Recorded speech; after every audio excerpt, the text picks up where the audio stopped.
বিদায় সবাইকে বলে দাও আমাদের ক্লাস স্টার্ট হয়ে গেছে, সবাইকে জয়েন করতে বলো। দীপক ওয়ালাইকুম আসসালাম।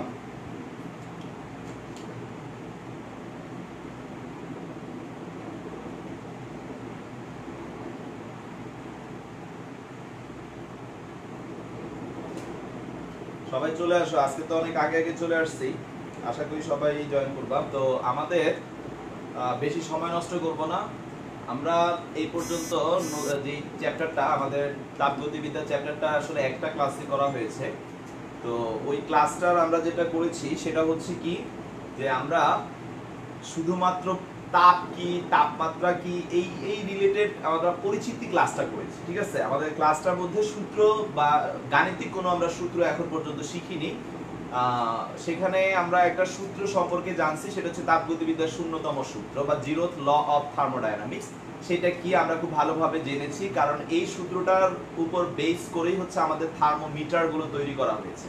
তো আমি থার্মোমিটারের উপরে গত ক্লাসে কিছুই পড়াই নাই, শুধু থার্মোমিটার কি সেটা নিয়ে কথা বলেছিলাম, এবং এই থার্মোমিটার যে পদার্থগুলো দিয়ে তৈরি হয় সেই পদার্থগুলোকে কি বলা হয় সেটা আমরা পড়েছিলাম। আর ওই পদার্থের যে ধর্মটাকে ব্যবহার করে আমরা থার্মোমিটার তৈরি করি সেই ধর্মটা কি সেটা আমরা বলেছিলাম। ওকে, মানে হচ্ছে আমরা উষ্ণতামিতি পদার্থ এবং উষ্ণতামিতি ধর্মটা কি এই দুইটার সংজ্ঞা আমরা পড়ে গিয়েছিলাম গত ক্লাসে। তো এই পর্যন্ত আমার পড়ানো ছিল লাস্ট ক্লাস পর্যন্ত। তো আমি আজকে এরপর থেকে স্টার্ট করব। তো এরপর থেকে আমি কিন্তু কি কি পড়াবো বা কি কি কোশ্চেন আমি তোমাদের সাথে আলোচনা করব, টপিকস আমি তোমাদের সাথে আলোচনা করব, সেই বিষয়টার একটা ডিটেইলস কিন্তু আমি তোমাদেরকে পাঠিয়ে দিয়েছি। তো সেখানে অলরেডি তোমরা দেখতে পেয়েছো আমি স্টেপ বাই স্টেপ সবগুলো কমপ্লিট করে যাচ্ছি। তো এখন আমাদের যে টপিকসটা নেক্সট আসবে সেটা হচ্ছে আমরা যে থার্মোমিটার তৈরি করব। তো এই থার্মোমিটার তৈরি করার দুইটা পদ্ধতি আছে। ওকে, আমরা আজকে থার্মোমিটার তৈরির পদ্ধতি এবং তাদের মূলনীতিগুলো সম্পর্কে জানবো।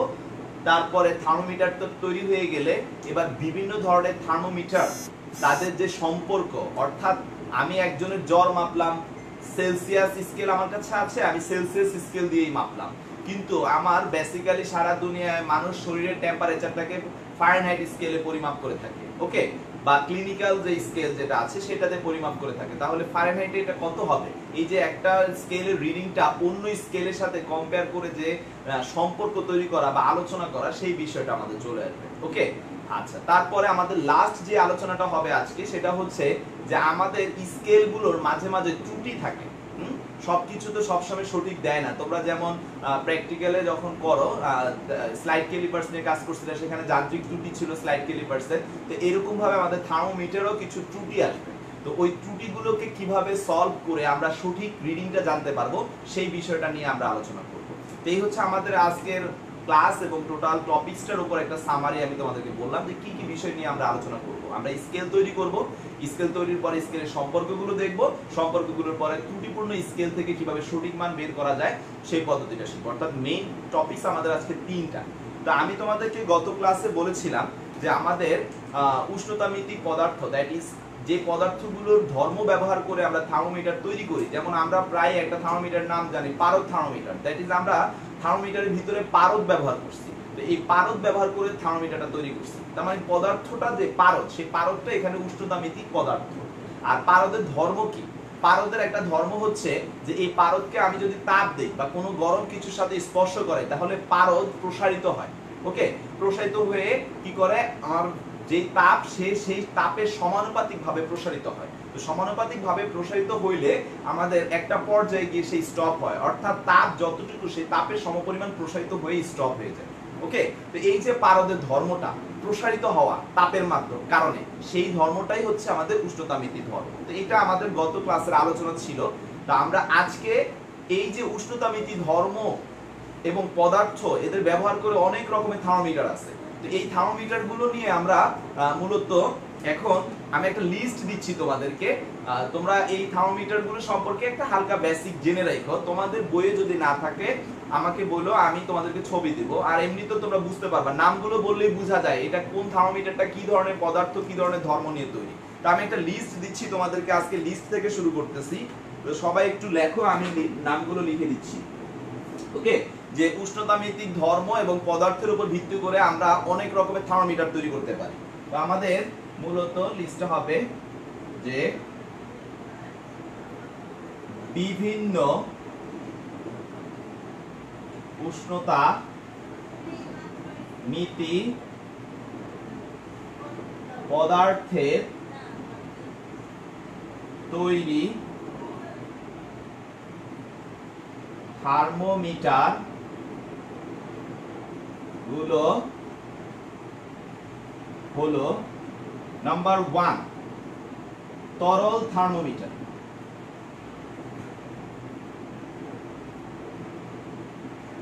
তরল থার্মোমিটার। তো ভাই তরল থার্মোমিটারটা একটু আগে যে আমি পারদ বলছি, এটা তো এক ধরনের লিকুইড টাইপের। তার মানে যে সকল থার্মোমিটার আমরা তরল জাতীয় কোনো পদার্থকে ব্যবহার করে এবং ওই পদার্থের ধর্মকে ব্যবহার করে তৈরি করব, সেগুলো হচ্ছে তরল থার্মোমিটার। एग्जांपल আমাদের পারদের, ঠিক আছে? পারদ থার্মোমিটার এক ধরনের তরল থার্মোমিটার। তারপরে অ্যালকোহল দিয়েও অনেক সময় থার্মোমিটার করা হয়, সেগুলো হচ্ছে তরল থার্মোমিটার আন্ডারে পড়বে। আচ্ছা, আর এদের ধর্মটা কি, যে তাপ পেলে এই তরলটা প্রসারিত হয়। আচ্ছা, তারপরে তরল থার্মোমিটারের পরে হচ্ছে gas thermometer. Gas thermometer. Gas thermometer এটা আবার দুই ধরনের হয়ে থাকে। গ্যাসের কি বৈশিষ্ট্য কাজ করে? গ্যাসে আমরা গ্যাসের যে সূত্রগুলো দেখেছিলাম সেই বৈশিষ্ট্য। গ্যাসে আমরা যদি চাপকে স্থির রাখি তাহলে আয়তন তার তাপমাত্রা সমানুপাতিক, মানে তাপমাত্রা পাইলে আয়তন প্রসারিত হবে, ঠিক আছে? তাপমাত্রা পরম তাপমাত্রা বর্গমূলের সমানুপাতিক। আবার আমি যদি আয়তন কি স্থির রাখি তাহলে তার চাপ হচ্ছে তাপমাত্রা পরম তাপমাত্রা কি বর্গমূলের সমানুপাতিক। তাহলে গ্যাস থার্মোমিটার আমরা দুইটা কনসেপ্টের উপর ভিত্তি করে তৈরি করি, একটা হচ্ছে স্থির আয়তন গ্যাস থার্মোমিটার, একটা হচ্ছে স্থির চাপ গ্যাস থার্মোমিটার। ওকে, আচ্ছা, তারপরে কি? তারপরে হচ্ছে কি হলো রোদ থার্মোমিটার।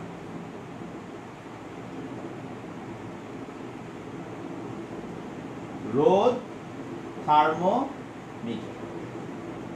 রোদ থার্মোমিটারটা কি? এটাও তোমরা জানো যে আমরা যখন কোনো তারের মধ্যে দিয়ে তড়িৎ প্রবাহ পাঠাই তখন কি হয়, যে তারটা তোমার ওই যে চার্জগুলো একে অপরের সাথে সংঘর্ষের কারণে কি হয়, তাপ উৎপন্ন করে। তার মানে আমাদের একটা তার কি পরিমাণ গরম হচ্ছে সেটা কি তার মধ্যে দিয়ে প্রবাহিত তড়িতের উপর ভিত্তি করে। তাহলে এইভাবে আমরা রোদ থার্মোমিটারটাকে তৈরি করি। ওকে, অর্থাৎ তড়িৎ প্রবাহের হারের উপর ভিত্তি করে আমাদের তাপমাত্রাটার মান চেঞ্জ হবে, বা তাপমাত্রার উপর ভিত্তি করে তড়িৎ প্রবাহের হারটা চেঞ্জ হবে। তো এই জন্য ওইটার মাধ্যমে আমরা রোদ থার্মোমিটারটাকে বলে থাকি। রোদ তাপমাত্রার সাথে কনসেপ্টের সাথে মিলাই আমরা রোদ থার্মোমিটারটাকে তৈরি করি। ওকে, আচ্ছা, নাম্বার 4 যেটা 4 হচ্ছে তাপ যুগল।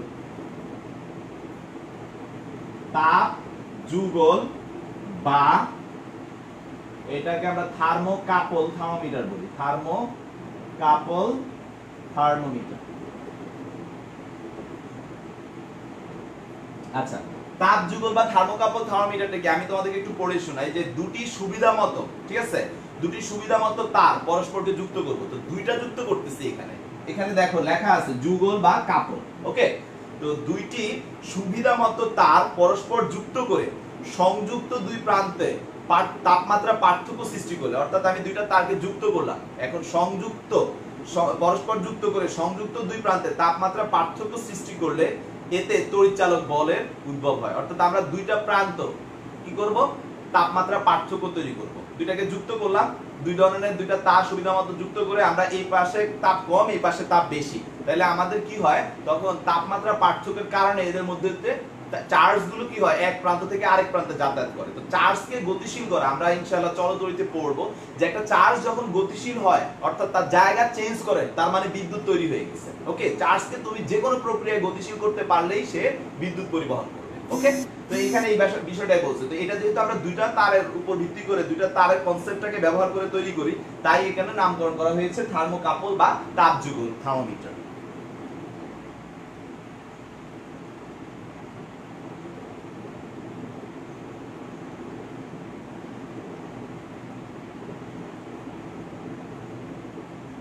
ওকে, তারপরে আমাদের হচ্ছে নেক্সট যেটা সেটা হচ্ছে থার্মিস্টর।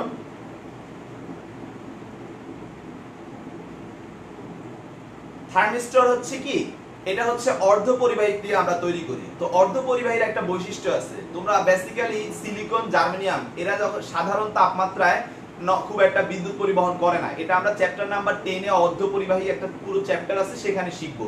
তো অর্ধপরিবাহীকে তুমি যখন তাপ দিবা, যত তাপ বাড়াইতে থাকবে অর্ধপরিবাহীর পরিবাহীত্ব বাড়তে থাকবে। তাহলে এই যে অর্ধপরিবাহী তাপমাত্রা পেলে পরিবাহকত্ব বাড়ে, এই কনসেপ্টটা দিয়ে আমরা যে থার্মোমিটারটা ব্যবহার করি বা তৈরি করি সেটাকে আমরা বলে থাকি থার্মিস্টর। ওকে, আচ্ছা, তারপরে আমাদের বিকিরণ থার্মোমিটার আছে, বিকিরণ থার্মোমিটার। এটাকে অনেক সময় আমরা পাইরোমিটারও বলে থাকি। এগুলা দ্বারা আসলে অতি উচ্চ তাপমাত্রা বিশিষ্ট বস্তু যেমন সূর্য, এদের যে সূর্যের যে তাপমাত্রা, এই ধরনের বিকিরণ থার্মোমিটার গুলো দিয়ে আমরা তাদের তাপমাত্রা পরিমাপ করে থাকি। ওকে, আচ্ছা, তারপরে হচ্ছে বিচুম্বকীকরণ থার্মোমিটার, বিচুম্বকীকরণ থার্মোমিটার। তো এই যে আমাদের এখানে অনেকগুলো বিচুম্বকীকরণ থার্মোমিটার কি, যে তাপমাত্রা পরিবর্তনের সাথে সাথে আমাদের তো চুম্বক পদার্থ তিন ধরনের আছে, ডায়াচুম্বক, প্যারাচুম্বক, ফেরোচুম্বক। তো আমরা যখন তাপমাত্রা পরিবর্তন করি, তো পরিবর্তনের সাথে সাথে যে প্যারাচুম্বক পদার্থগুলো আছে এদের চুম্বক গ্রহিতার পরিবর্তন হয়, মানে চুম্বকের যে আচরণগত বৈশিষ্ট্য সেটা চেঞ্জ হয়। তো এই যে তাপমাত্রা বৃদ্ধির সাথে প্যারাচুম্বক পদার্থের যে চুম্বক আচরণটা চেঞ্জ হয়, এই কনসেপ্টটাকে ব্যবহার করে যে থার্মোমিটারগুলো তৈরি করা হয়েছে সেগুলোকে আমরা বলি বিচুম্বকীকরণ। ঠিক আছে, বিচুম্বকীকরণ থার্মোমিটার। তো বিভিন্ন প্রকার থার্মোমিটার আমরা এখানে एग्जांपल দিলাম, এদের তোমাদের হালকা পাতলা করে কোনটা কিভাবে কাজ করে সেটা বলছি। তো পরীক্ষা হলে আসতে পারে যে বিভিন্ন উষ্ণতামিতি থার্মোমিটার গুলোর নাম লিখো, বা এটা অনুধাবনে আসতে পারে, এই লিস্টটা তোমাদের মাথায় রাখবা। আর ব্যাখ্যাটা তোমরা নিজেরা চেক করে নিও, না পারলে আমাকে বললে আমি অ্যানসারটা পাঠিয়ে দেব। মুখে তো অলরেডি বললাম যে কোনটা কি, তরল থার্মোমিটার গুলো কিভাবে কাজ করে, एग्जांपल পারো থার্মোমিটার। গ্যাস থার্মোমিটার গুলো কি, গ্যাস স্থির আয়তন, স্থির চাপ থার্মোমিটার। রোদ থার্মোমিটার কিভাবে কাজ করে, তাপ যুগল কিভাবে কাজ করে, সবগুলো সম্পর্কে তোমাদেরকে বলেছি। ওকে, এইটুকু মাথায় রাখলেই হবে, এখান থেকে খুব বেশি কোশ্চেন আসবে না। তো ভাই আপনি তো আমাদেরকে বিভিন্ন রকমের থার্মোমিটারের নাম বলতেছেন বা নাম আমরা শুনছি, তো এখন এই থার্মোমিটার গুলো বানাবো কিভাবে? ওকে, এই থার্মোমিটার গুলো তৈরি করার মূলনীতি কি? তো আমি এখন তোমাদেরকে আসলে মেইন, আজকে থেকে সূত্রের ক্লাসটা শুরু হবে, সূত্রগুলো পেয়ে যাবো এখন থেকে আমরা। এই থার্মোমিটার গুলো কিভাবে তৈরি করব, তো সবাই হেডলাইন দাও, থার্মোমিটার তৈরির মূলনীতি। ওকে, সবাই হেডলাইন দিয়ে ফেলো, আর এটা তোলা হলে আমি মুছে ফেলবো। আর 7 নাম্বারটার নাম হচ্ছে বিচুম্বকীকরণ থার্মোমিটার। আমি আবারো বলতেছি, 7 নাম্বারটা হচ্ছে বিচুম্বকীকরণ থার্মোমিটার।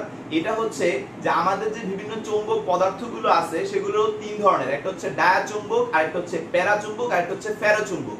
তো প্যারাচুম্বক পদার্থ যেটা, ওই প্যারাচুম্বক পদার্থটা তোমার তাপমাত্রার সাথে সাথে তার বৈশিষ্ট্য চেঞ্জ করে। তাপমাত্রা বৃদ্ধি পেলে তার চুম্বক গ্রহিতা মানে চুম্বক প্রবণতাটা হ্রাস পেতে থাকে। তো এই যে তাপমাত্রা বৃদ্ধির সাথে সে যে তার চুম্বক ধর্মটাকে চেঞ্জ করতেছে, এই কনসেপ্টটা মানে এই ধর্মটাকে ব্যবহার করে যে থার্মোমিটারটা তৈরি করছে সেটার নাম হচ্ছে বিচুম্বকীকরণ থার্মোমিটার।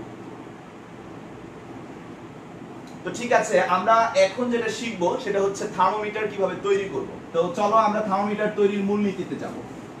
খুবই সিম্পল, খুব কঠিন কিছু না। বেসিক্যালি আমাদের কাছে আমরা দুই ভাবে থার্মোমিটার তৈরি করতে পারি। ঠিক আছে, থার্মোমিটার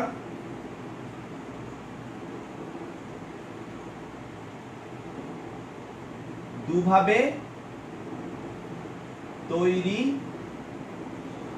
করা যায়। নাম্বার 1, আমি আগে নামগুলো লিখতেছি, পরে সবকিছু এক্সপ্লেইন করব, নো প্রবলেম। একটি হচ্ছে এক স্থির থার্মোমিটার। ওকে, 2 নাম্বার হচ্ছে দুই স্থির থার্মোমিটার। ওকে, এই দুইটা জিনিস কি একে একে এক্সপ্লেইন করব। আমরা থার্মোমিটার তৈরি করার জন্য আমাদের দুইটা পদ্ধতি, একটা হচ্ছে এক স্থির, আরেকটা হচ্ছে দুই স্থির। এখানে স্থির কথাটা দ্বারা কি বুঝি, এখানে স্থির কথাটা বলতে আমরা একটা রেফারেন্স পয়েন্ট, এক স্থির যেখানে সেখানে একটা রেফারেন্স পয়েন্ট থাকবে।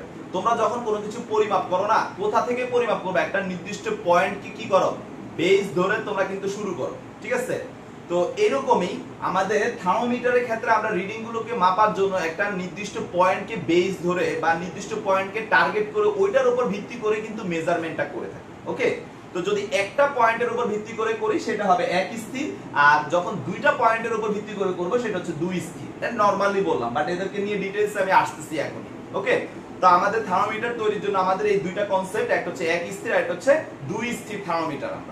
আমরা এট ফার্স্ট এক স্থির থার্মোমিটার নিয়ে আলোচনা করব। তো সবাই আশা করি প্রকারভেদ দুটো লিখছো। তো আমরা এক স্থির থার্মোমিটার নিয়ে আলোচনা করতেছি। জি স্যার, মন খারাপ কেন? কি হয়েছে? সমস্যা কি?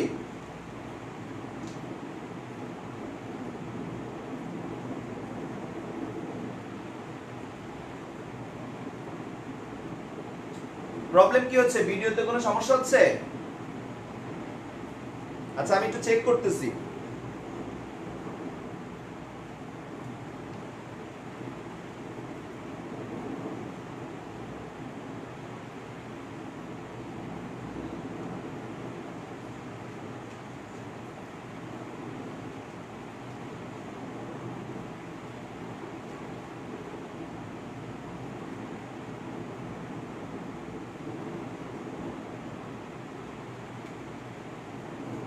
সাউন্ড এবং ভিডিও কি ঠিক আছে? কোনো প্রবলেম হচ্ছে কিনা বলো।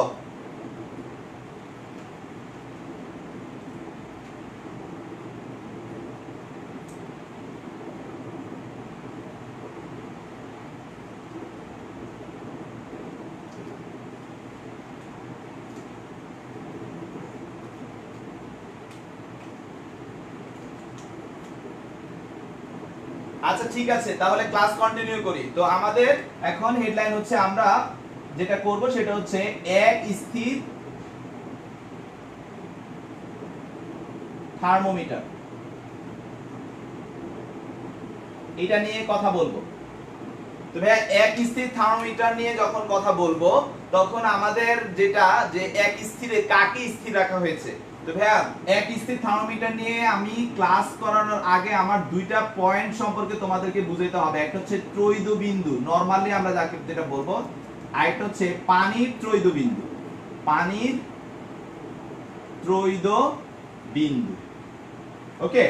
তো ত্রৈধ বিন্দু বা পানির ত্রৈধ বিন্দু কি আমি একটু বলতেছি, তোমরা লিখে নিতে হবে, আমি লিখতে গেলে বেশি সময় চলে যাবে। তো ত্রৈধ বিন্দু মানে ট্রিপল পয়েন্ট, ওকে।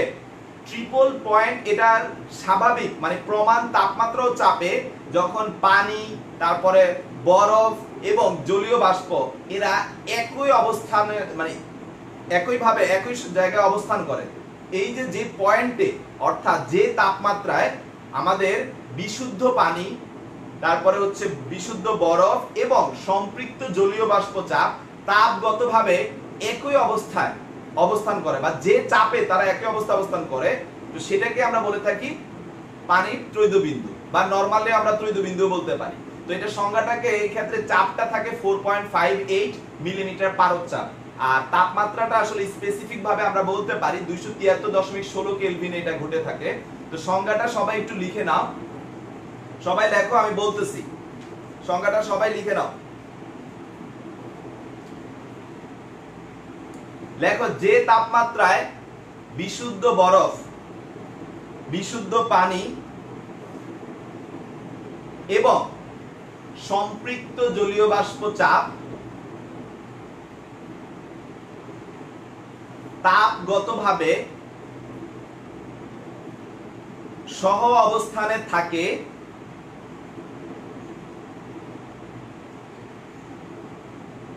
ওই তাপমাত্রাকে পানির ত্রৈধ বিন্দু বলে,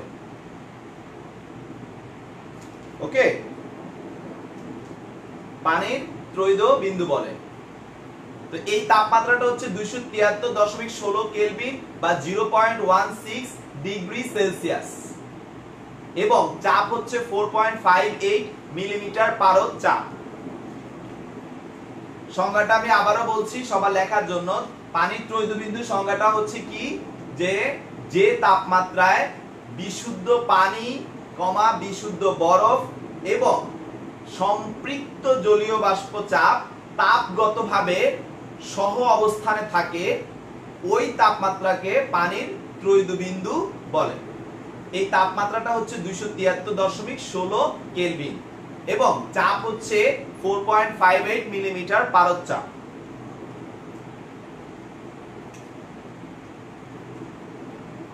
আর নরমালি ত্রয়িত বিন্দু হচ্ছে কি, যে তাপমাত্রা কঠিন, তরল এবং কি জলীয় বাষ্প তাপগতভাবে সহাবস্থানে থাকবে তাকে আমরা ত্রয়িত বিন্দু বলে থাকি নরমালি। তখন আর আমরা পানি বলবো না, কঠিন, তরল এবং কি বাষ্প বা জলীয় বাষ্প যেটাকে বলো। তো আমরা ত্রয়িত বিন্দু কি এবং পানির ত্রয়িত বিন্দু কি আশা করি বুঝতে পারছি, যে এটা এমন একটা টেম্পারেচার, এই টেম্পারেচারে বিশুদ্ধ পানি, বিশুদ্ধ বরফ এবং সম্পৃক্ত জলীয় বাষ্প চাপ একই অবস্থায় অবস্থান করবে। ওকে, আচ্ছা। তো এখন মূল কথা হচ্ছে যে এই পয়েন্টটা একটা ফিক্সড পয়েন্ট, এই পয়েন্টকে নির্দিষ্ট ধরে আমরা যে থার্মোমিটারটা তৈরি করি তারই নাম হচ্ছে এক স্থির থার্মোমিটার। তার মানে তোমরা এক স্থির থার্মোমিটারের ক্ষেত্রে একটা পয়েন্ট তোমরা নির্দিষ্ট করা আছে এবং তার মান তোমরা জানো, সেটা কি, যে এর তাপমাত্রাটা হচ্ছে 273.16 কেলভিন। এখন এই যে 273.16 কেলভিন, এই তাপমাত্রায় যে কোনো কিছু, ধরো আমি এখন আমাদের জিসানের শরীরের তাপমাত্রা জানতে চাই, তো এই যে ত্রয়িত বিন্দু, এই ত্রয়িত বিন্দুতে কি ওর একটা রিডিং পাওয়া যাবে, ওর শরীরে যখন আমি লাগাবো এবং তাপমাত্রাটাকে ত্রয়িত বিন্দুতে নিয়ে আসবো, তখন তার বডির একটা টেম্পারেচার আমরা পাবো, সেটা হচ্ছে ত্রয়িত বিন্দুতে প্রাপ্ত রিডিং। ওকে, এখন এটার উপর ভিত্তি করে আমরা নেক্সট ওর শরীরের তাপমাত্রা বাড়ায় পরবর্তী মানটা আমরা জানতে চাবো। তো আমি এখন তোমাদেরকে বুঝাচ্ছি যে আমাদের মূলনীতিটা কি, এই থার্মোমিটার তৈরির মূলনীতি। আমরা মূলনীতিটাতে যাচ্ছি। আমরা সবাই জানি যে আমাদের তাপমাত্রার সাথে শরীরে যে আমরা যে ধরো পারোথার্মোমিটার বলি আর যাই বলি, এগুলা কি তাপমাত্রা বাড়লে এটা রিডিংটাও বেড়ে যায়। তার মানে কি, যে মূলত উষ্ণতা মিতিক যে ধর্ম, আমি এখানে একটু লিখে রাখি, এই উষ্ণতা মিতি ধর্ম, এটাই কিন্তু আমাদের রিডিংটা। ঠিক আছে, আমরা কারো শরীরে লাগাইলে এই যে ধর্ম যেটা পাই সেটাকে আমরা রিডিং হিসেবে নিচ্ছি। ঠিক আছে, তো আমরা এখানে জাস্ট এটাই বলবো যে আমরা জানি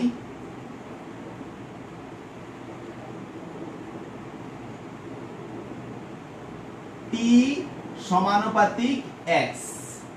ওকে, বা আচ্ছা এটাকে এভাবে লিখি, x সমানুপাতিক T, যেখানে x উষ্ণতা মিতি ধর্ম, মানে রিডিংটা আমরা যখন এই তাপমাত্রায় নিব, কোন একটা তাপমাত্রায় রাখবো, তখন সে কি রিডিংটা আমাদেরকে দিচ্ছে, রিডিং। তো x সমানুপাতিক যদি t হয়, তাহলে এখানে মূলত কি কথাটা বলতেছি, যে আমরা একটা বিষয় জানি যে আমাদের রিডিংটা তাপমাত্রার সমানুপাতিক। এই কথাটা মানে হচ্ছে তাপমাত্রা বাড়ার সাথে সাথে রিডিং বাড়বে, বা তাপমাত্রা কমার সাথে সাথে রিডিংটা কমতে থাকবে। ওকে, বা উষ্ণতা মিতি ধর্মটা কমতে থাকবে। তো এখন এই যে x সমানুপাতিক t, এখান থেকে কিন্তু আমরা একটা কনসেপ্টে আসতে পারি যে ভাই x kt বা x divided by t k, তাহলে অতএব x1 by t1 x2 divided by t2।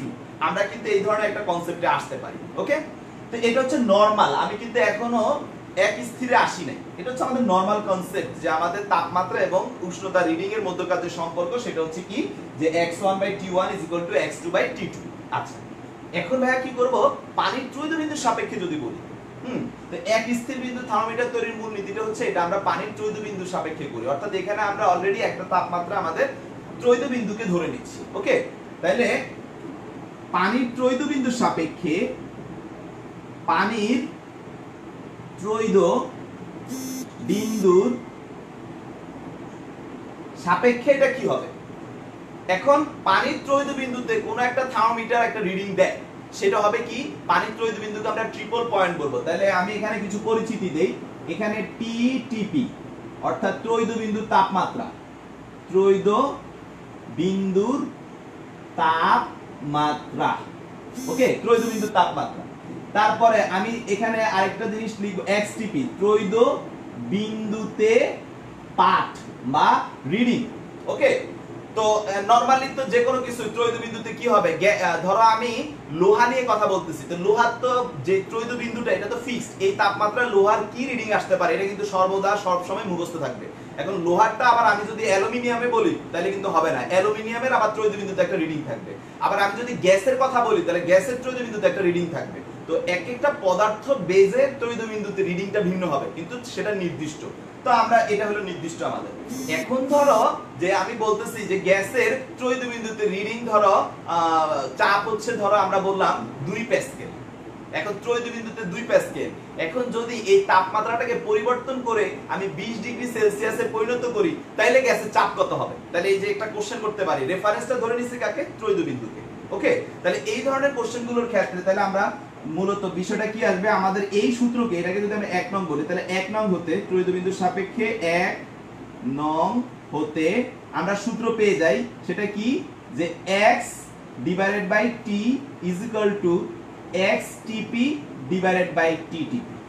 ওকে, তো ধরো এখানে x আর t কি, ধরো আমি একটু আগে জিসানের কথা বলছিলাম, তো জিসানের শরীরের ত্রয়োদশ বিন্দুতে একটা রিডিং পাওয়া যায়। ধরো শরীরের তাপমাত্রা ত্রয়োদশ বিন্দুতে আমরা পাবো কিছু একটা রিডিং পাবো, যে পারদ বা কিছু একটা কতটুকু চেঞ্জ হয়েছে।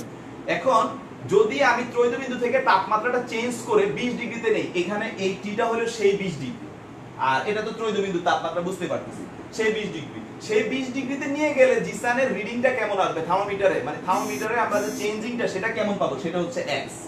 ওকে, এটা হলো ত্রয়োদশ বিন্দুতে জিসানের থার্মোমিটারে যে রিডিংটা পাবো সেটা হচ্ছে xTp, ত্রয়োদশ বিন্দুতে রিডিং। আর এটা হচ্ছে অন্য যে কোনো তাপমাত্রার রিডিং। তাহলে আমরা ভাই এই কনসেপ্টটা থেকে তাহলে অতএব আমি যদি টি বের করতে বলি, যে এই রিডিংটা ধরো 20 ওহম একটা রোদের রিডিং আসলো, 20 ওহম, ত্রয়োদশ বিন্দুতে 2 ওহম, আর 20 ওহম আসছে অন্য কোন একটা তাপমাত্রায়। প্রশ্নে বললাম কি, যে ত্রয়োদশ বিন্দুতে একটা তারের রোধ হচ্ছে 20 ওহম, 1 ওহম। এখন ওই তারের তাপমাত্রা পরিবর্তন করলে এর রোধ দাঁড়ায় 20 ওহম। তাহলে ওই তাপমাত্রাটা কত? তার মানে 20 ওহম যেই তাপমাত্রায় রিডিংটা আসছে সেই তাপমাত্রা কত? এই ধরনের কোশ্চেন যদি আসে তাহলে আমরা কিভাবে সলভ করব, যে ভাই এখানে আমাদের x divided by xTp into ttp। Okay, তাহলে এটাই হচ্ছে আমাদের জেনারেল ফর্মুলা। এখন তোমরা তো সবাই xTp এর মান জানো, ttp কত? 273.16। এটা মুখস্থ লিখে ফেলবা, ttp = 273.16। এটা আমরা আমাদের এখানে ডিরেক্ট লিখে ফেলবো।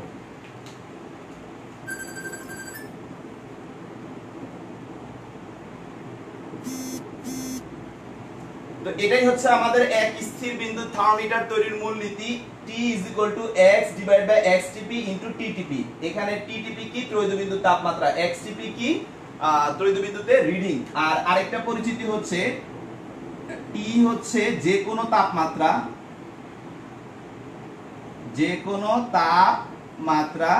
আর x হচ্ছে ওই তাপমাত্রায় প্রাপ্ত পাঠ। ওকে, তো সবার তোলা হলে আমাকে বইলো, আর বুঝতে পারছো কিনা সেটাও আমাকে বইলো।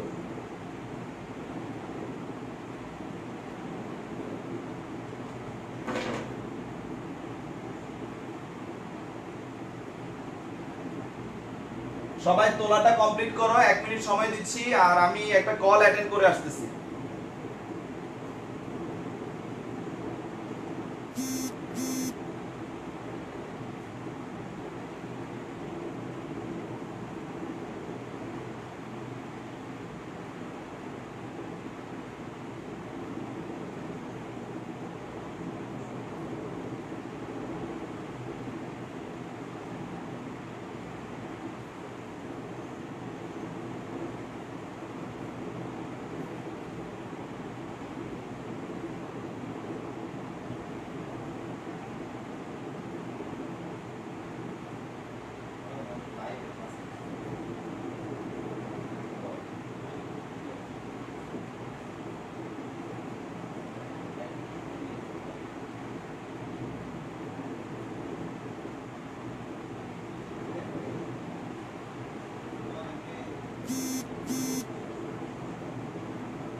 ওকে, তো আমাদের সবার কি এখানে আর কোনো প্রবলেম আছে? এক স্থির বিন্দু থার্মোমিটারের যে মূলনীতিটা আমি তোমাদেরকে বুঝাইছি, আমি একদম সামারি আকারে আবার বলতেছি যে আমাদের এই থার্মোমিটারে হচ্ছে আমরা একটা পয়েন্টকে স্থির ধরে তৈরি করা হয়েছে। তো পয়েন্টটা কি? সেটা হচ্ছে পানির যে ত্রৈধ বিন্দু অর্থাৎ যে ট্রিপল পয়েন্টটা, সেই পয়েন্টটাকে স্থির ধরে এখানে আমাদের থার্মোমিটারটা তৈরি করা হয়েছে। তো এটা কিভাবে কাজ করে সেটা হচ্ছে যে ত্রৈধ বিন্দুতে প্রতিটা পদার্থেরই একটা নির্দিষ্ট রিডিং বা পাঠ আছে, ঠিক আছে? এইটার উপর ভিত্তি করে অন্য একটা তাপমাত্রায় ওই পদার্থটা কেমন পাঠ বা রিডিং দিবে সেটা আমরা বের করি। তো এটা করার জন্য আমরা যে সূত্রটা বা কনসেপ্টটা ব্যবহার করছি সেটা হচ্ছে যে আমরা জানি যে কোন একটা উষ্ণতামিতিক পদার্থের যে উষ্ণতার ধর্ম সেটা তার তাপমাত্রার সাথে সমানুপাতিকভাবে চেঞ্জ হয় বা পরিবর্তিত হয়। তাহলে এখানে আমরা সেটাকে ক্যালকুলেশন করলে আমাদের যে সূত্রটা দাঁড়ায় সেটা হচ্ছে x1/t1 = x2/t2। তাহলে এই এক্সপ্রেশনটা, এই সূত্রটা আমরা যদি পানির ত্রৈধ বিন্দুর সাপেক্ষে লিখতে যাই তাহলে কেমন হবে? এখানে x/t = xTP/ttp। তো পরিচিত গুলো কি? আমাদের এখানে t হচ্ছে যে কোনো একটা তাপমাত্রা, মানে আমি যেই তাপমাত্রাটায় কিছু পরিমাপ করতে চাচ্ছি বা জানতে চাচ্ছি, তাহলে কোন একটা তাপমাত্রা যে রিডিংটা দেয় সেটা হচ্ছে x। আর এখানে ttp হচ্ছে পানির ত্রৈধ বিন্দু, এই তাপমাত্রাটা তোমাদের মুখস্থ থাকবে, সেটাতে যেই রিডিংটা সবসময় পদার্থ দেয় সেটা হচ্ছে xTP। তো এই কনসেপ্ট থেকে আমরা একটা পদার্থের যে কোনো তাপমাত্রা বের করতে পারি যে t = x/xTP * ttp। ওকে, তো এটাই হচ্ছে আমাদের এক স্থির থার্মোমিটার তৈরির মূলনীতি। তো ধরো আমি তোমাদেরকে একটা ম্যাথ নিয়ে কথা বলি, একটা অঙ্ক নিয়ে আলোচনা করলে তোমরা মোটামুটি কনসেপ্টটা ক্লিয়ার হয়ে যেতে পারবে। ওকে, তো ধরো একটা অঙ্ক নিয়ে, অঙ্ক আমি দেখাই তোমাদেরকে।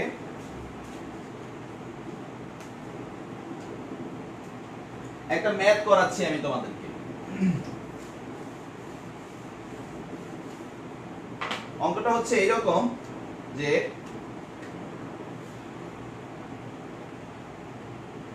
কোশ্চেনটা আমি লিখে দিচ্ছি পুরোটা। একটি প্লাটিনাম রোধ থার্মোমিটারের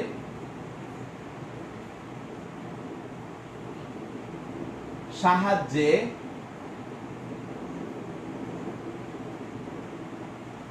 পানির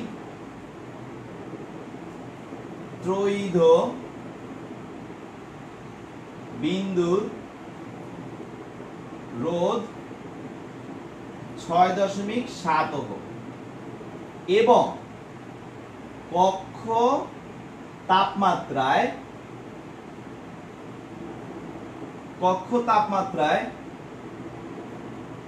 রোধ 7.5 ওহম পাওয়া যায়।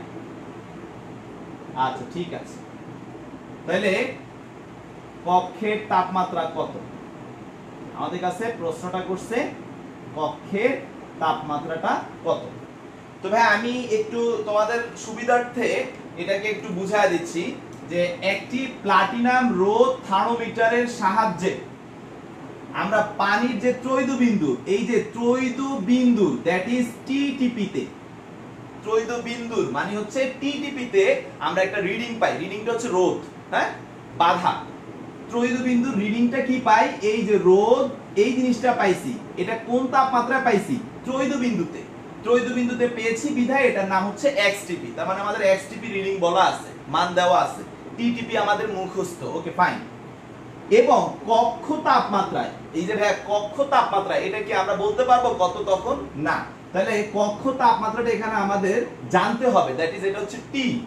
এই তাপমাত্রায় রোধ কত? মানে কক্ষ তাপমাত্রায় ওই তারের রোধটা চেঞ্জ হয়ে কত হচ্ছে? 7.5। তার মানে এটা হচ্ছে আমাদের x। তাহলে পাওয়া যায়। তার মানে আবারো দেখো, একটি প্লাটিনাম রোধ থার্মোমিটারের সাহায্যে পানির ত্রৈধ বিন্দুর মানে টিটিপি তে রোধ মানে হচ্ছে রিডিংটা 6.7 ওহম এবং কক্ষ তাপমাত্রায় মানে অন্য একটা তাপমাত্রায় দ্যাট ইজ টি, টি তে রোধ কত? মানে রিডিংটা কত? 7.5 ওহম। তাহলে কক্ষের তাপমাত্রা কত? তাহলে এই মাত্রই তো আমরা শিখেছি, কি শিখেছি? যে we know that T = x divided by xTP into TTP। x কত আমাদের? 7.5, xTP কত আমাদের? 6.7, আর এখানে TTP কত? 273.16। ক্যালকুলেশন করলে আমাদের যে অ্যানসারটা আসে সেটা আসে হচ্ছে 305.0 78 কেলভিন, যাকে আমরা সেলসিয়াসে লিখলে 32.62 ডিগ্রি সেলসিয়াস। তো সবাই আশা করি অঙ্কটা বুঝতে পারছো এবং এক স্থির থার্মোমিটার তৈরির মূলনীতিটা মানে কিভাবে তৈরি করেছি সেই সূত্রটা এবং সূত্রের প্রয়োগটা আমরা আশা করি সবাই ভালোভাবে ক্লিয়ার বুঝতে পারছি। ওকে, যদি তোমরা বুঝে থাকো আমি নেক্সট দুই স্থির থার্মোমিটার তৈরির মূলনীতিতে চলে যাব।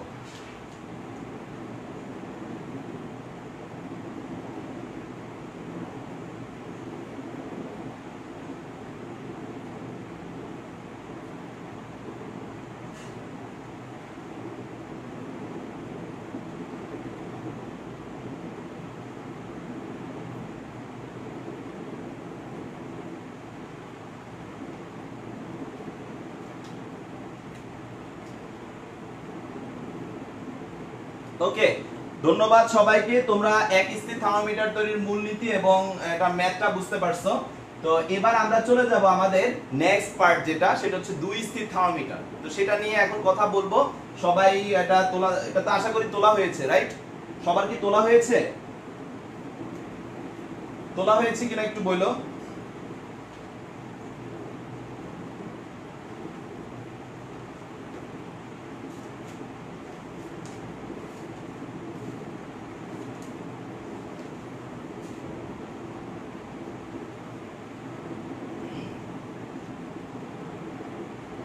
ওকে, ডান।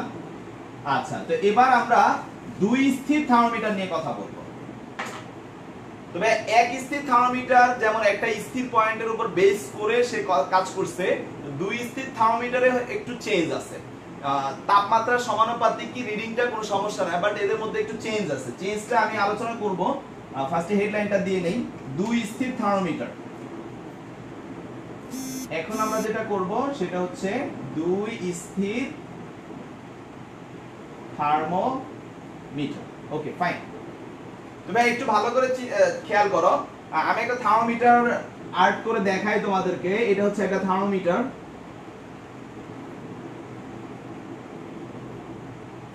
এটা একটা থার্মোমিটার। তো এখানে আমাদের পারদের একটা দাগ থাকে। তোমাদের বাজারে যে থার্মোমিটার দিয়ে আমরা জ্বর মাপি সেটার মতো করে একটা দেখাচ্ছি, যে এখানে আমাদের এই যে একটা লোয়ার পয়েন্টে সবসময় পারদটা কিন্তু এসে থাকে, মানে কক্ষ তাপমাত্রায় পারদটা কিন্তু একটা পয়েন্টে আসে। তো আমাদের যে থার্মোমিটার আমরা দেখি সেখানে আমরা দেখি যে বিভিন্ন স্কেল কাটা থাকে। তো এইভাবে স্কেল কাটা থাকে, স্কেল করা থাকে। ওকে, এরকম ভাবে স্কেল করা থাকে।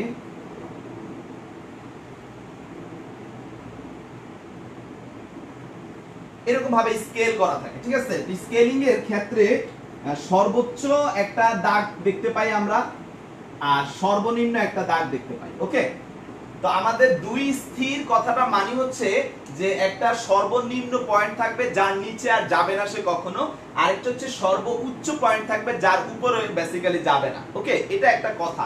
আরেকটা কথা হচ্ছে যে একটা থার্মোমিটার দিয়ে আমি মিনিমাম কত নিচে নামতে পারবো এবং ম্যাক্সিমাম কত উপরের মান আমি মাপতে পারবো, সেই বিষয়গুলো নিয়ে কথা। ওকে, তো এখানে এই যে নিম্নে যেটা থাকে সেটাকে আমরা বলি আইস পয়েন্ট। মানে এই নিচের এখানে যে রিডিংটা আমরা পাই, সর্বনিম্ন তাপমাত্রা যে রিডিংটা পাই, সেই রিডিংটার নাম দিলাম আমি এক্স আইস, মানে বরফ বিন্দুতে রিডিং। হ্যাঁ, আমি আসতেছি একটু পরে এগুলো ডিটেইলস দেখাবো।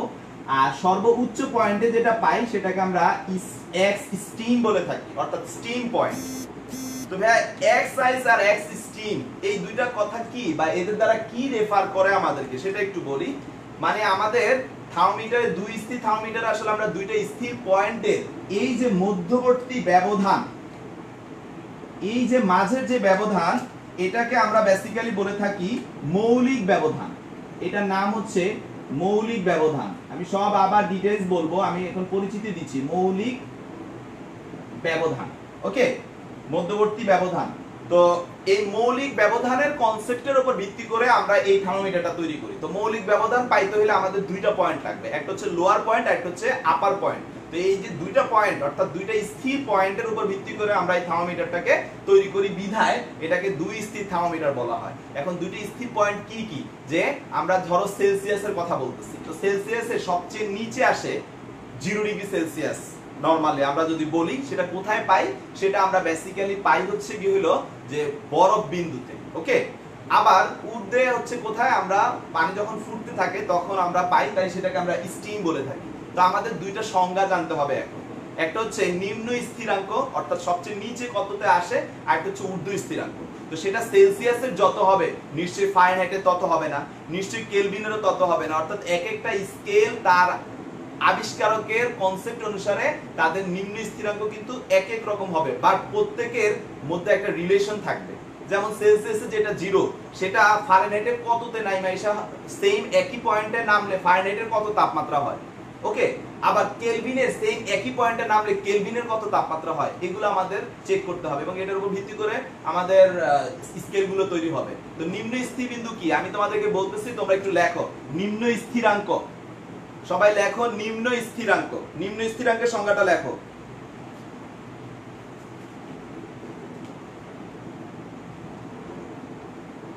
আপারটা হচ্ছে এক্স স্টিম। জি স্যার, এটা এক্স স্টিম লেখা, okay. X steam, X S T E A M, X steam. তো সবাই লেখো নিম্ন স্থিরাঙ্ক কাকে বলে। হ্যাঁ বলতেছি, যে তাপমাত্রায় প্রমাণ চাপে, ঠিক আছে, যে তাপমাত্রায় প্রমাণ চাপে বিশুদ্ধ বরফ গলতে শুরু করে ওই তাপমাত্রাকে নিম্ন স্থিরাঙ্ক বা এক্স আইস বলা হয়। এক্স আইস বলা দরকার তোমরা আইস পয়েন্ট বলবা, নিম্ন স্থিরাঙ্ক বা আইস পয়েন্ট বলে, ওকে। যে তাপমাত্রায় প্রমাণ চাপে বিশুদ্ধ বরফ গলতে শুরু করে ওই তাপমাত্রাকে নিম্ন স্থিরাঙ্ক বা আইস পয়েন্ট বলে। সবার লেখা হয়েছে?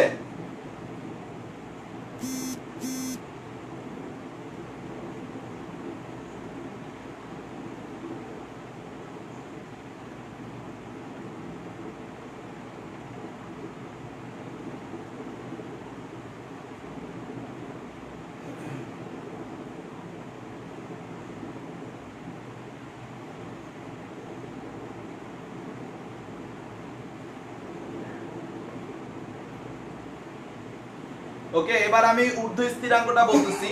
ঊর্ধ্ব স্থিরাঙ্কটা হবে কি, যে যে তাপমাত্রায় প্রমাণ চাপে বিশুদ্ধ পানি জলীয় বাষ্পে পরিণত হয়, যে তাপমাত্রায় প্রমাণ চাপে বিশুদ্ধ পানি জলীয় বাষ্পে পরিণত হয় তাকে বা হতে শুরু করে, হ্যাঁ জলীয় বাষ্পে পরিণত হতে শুরু করে তাকে আমরা ঊর্ধ্ব স্থিরাঙ্ক বা স্টিম পয়েন্ট বলে থাকি।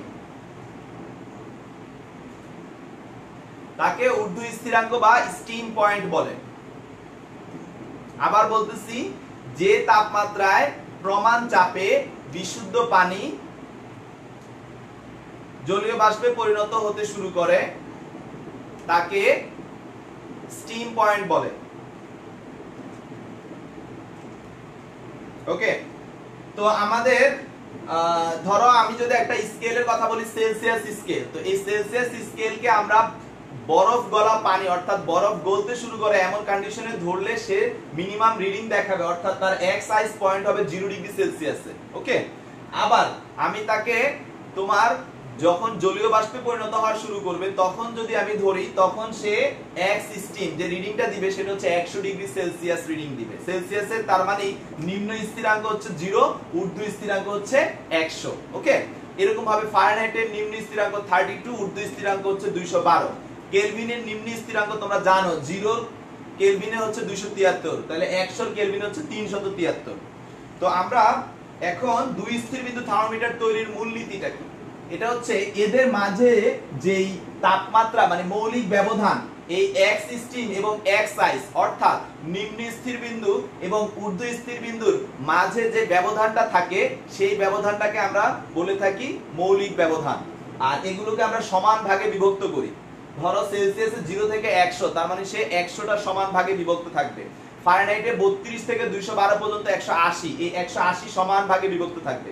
তো এই যে ব্যবধান এক্স আইস এবং এক্স স্টিমের মাঝের যে ব্যবধানটা সেটাকে আমরা বলে থাকি মৌলিক ব্যবধান। আবারও বললাম, এক্স স্টিম এবং এক্স আইসের মাঝে মধ্যবর্তী যে ব্যবধান সেটাকে আমরা বলি মৌলিক ব্যবধান। তো এই ব্যবধান যত বাড়বে আমার রিডিংটাও তত চেঞ্জ হবে।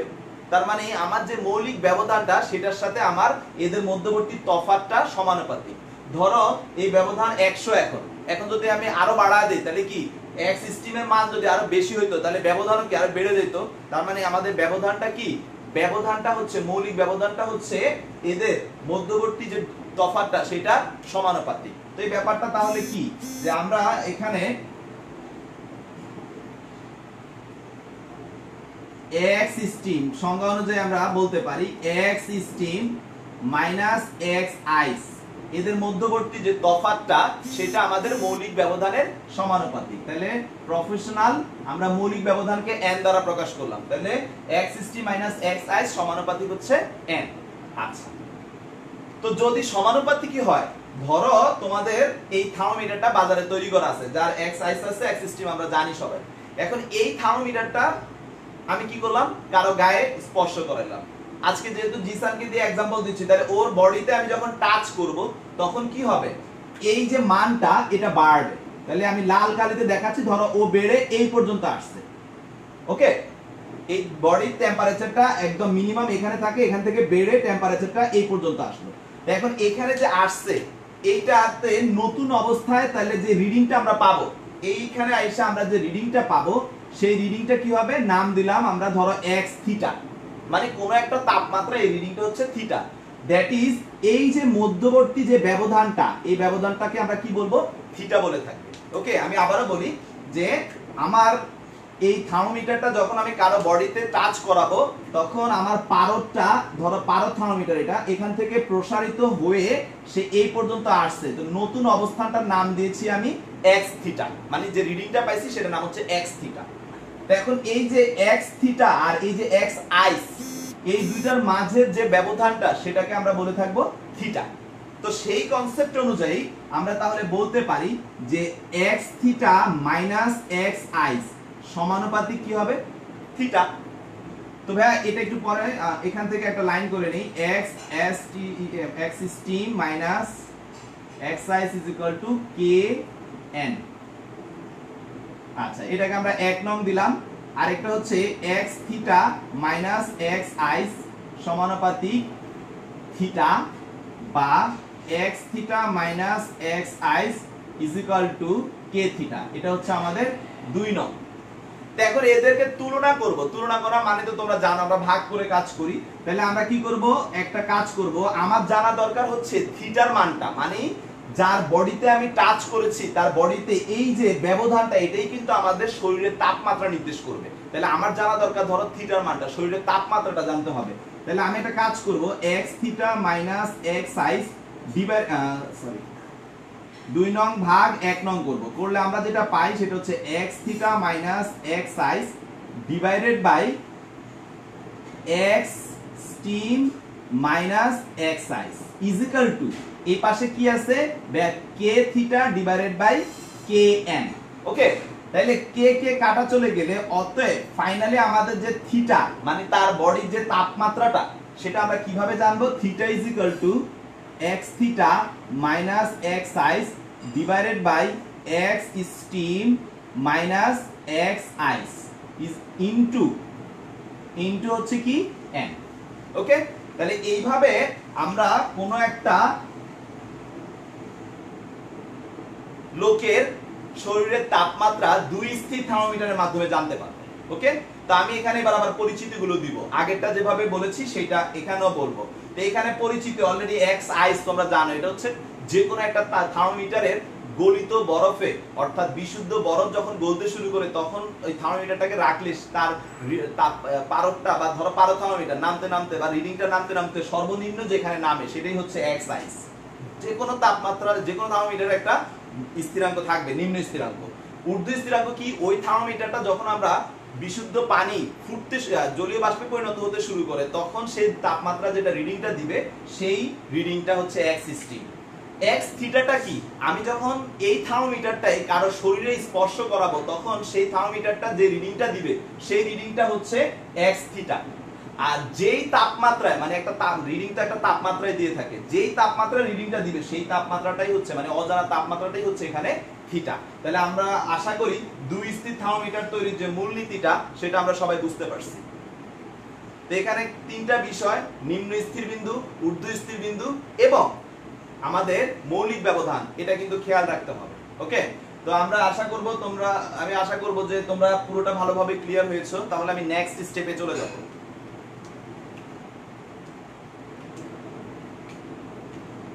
আমি আবারও বলি, আমাদের দুই স্থির বিন্দু থার্মোমিটারটা মূলত দুইটা স্থির বিন্দুর মধ্যবর্তী ব্যবধানের উপর ভিত্তি করে তৈরি করা হয়েছে। ওকে, তাহলে আমাদের এখন দুইটা স্থির বিন্দু বলতে কাকে বোঝানো হচ্ছে?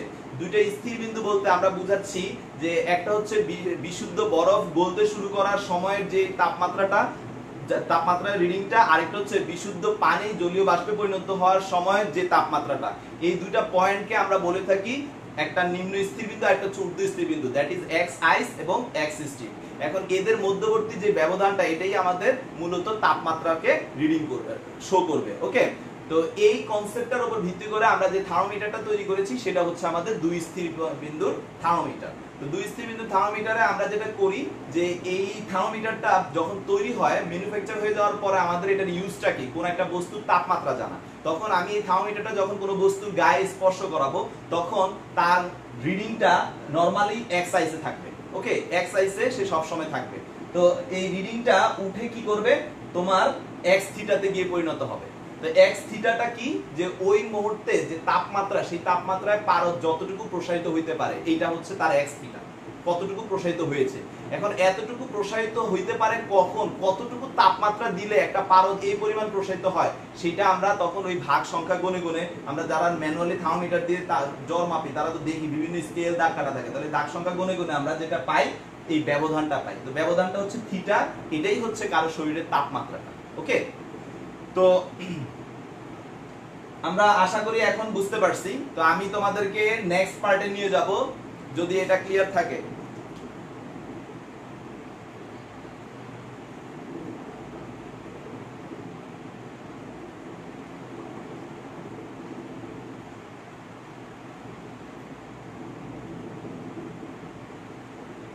আর তোমরা স্কেলের যে বিষয়টা, এটা অবশ্যই ক্লাস 9-10 এর মতোই, এটা তো 100% স্বাভাবিক, একই তো টপিক হবে, চেঞ্জ তো হওয়ার কথা না। হয়তো কোনো বিষয় কনসেপ্ট কিভাবে কি আসছে সেটা হয়তো ডিটেইলস ছিল না, এখন আমি ডিটেইলস করে দিলাম আর কি, আর কিছু না। তো ঠিক আছে, আমাদের স্কেলটা আমরা বুঝলাম, আমরা সূত্রটা পেয়ে গেছি যে আমাদের যে কোনো একটা তাপমাত্রা দুই স্থির বিন্দু থেকে নির্ণয় করার সূত্র কি, যে থিটা ইজ ইকুয়াল টু, অর্থাৎ তাপমাত্রা is equal to x theta minus x ice divided by x steam minus x ice into n। Okay, তো আমি অঙ্ক করাবো, অবশ্যই এদেরকে দিয়ে অঙ্ক করাবো আজকে। তো আমি এখন, তোমরা যদি এটা বুঝে থাকো, আমি তাহলে বিভিন্ন স্কেলের মধ্যকার সম্পর্কে চলে যাব, অর্থাৎ এই সূত্র দিয়ে যে স্কেলগুলো তৈরি হবে সেগুলোর সম্পর্কে চলে যাব। তো ঠিক আছে, আমরা এখন নেক্সটে চলে যাচ্ছি। তো আমি তোমাদেরকে একটা চার্ট দিয়ে রাখি।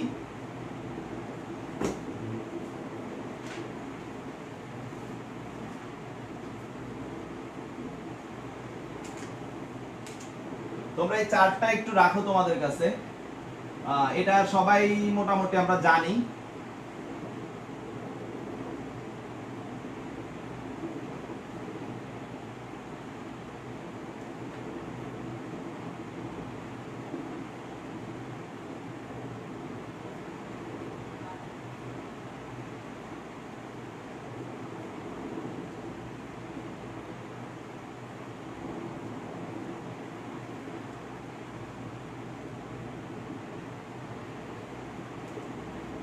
এটা হচ্ছে সেলসিয়াস, এটা হচ্ছে ফারেনহাইট, এটা হচ্ছে কেলভিন। নিম্ন স্থিরাঙ্ক, ঊর্ধ্ব স্থিরাঙ্ক, এটা বেসিক্যালি একটা স্টুডেন্টের মুখস্থ থাকতে হবে। যেহেতু এই তিনটা স্কেলই পপুলার, আমি এই তিনটাই দিয়ে দিচ্ছি। সেলসিয়াসের হচ্ছে 0 ডিগ্রি সেলসিয়াস 100 ডিগ্রি সেলসিয়াস, ফারেনহাইটের হচ্ছে 32 ডিগ্রি ফারেনহাইট, এটা হচ্ছে 212 ডিগ্রি ফারেনহাইট। কেলভিনের হচ্ছে 273 কেলভিন হচ্ছে 373 কেলভিন। ওকে, সামিয়া শিফা ভাইয়া অবশ্যই একটা ম্যাথ দেখাবো এখন, তো তোমরা এই পয়েন্টটা তোলো। তো এবার আমি তোমাদেরকে এই দুই স্থির বিন্দুর কনসেপ্ট থেকে একটা ম্যাথ দেখাবো।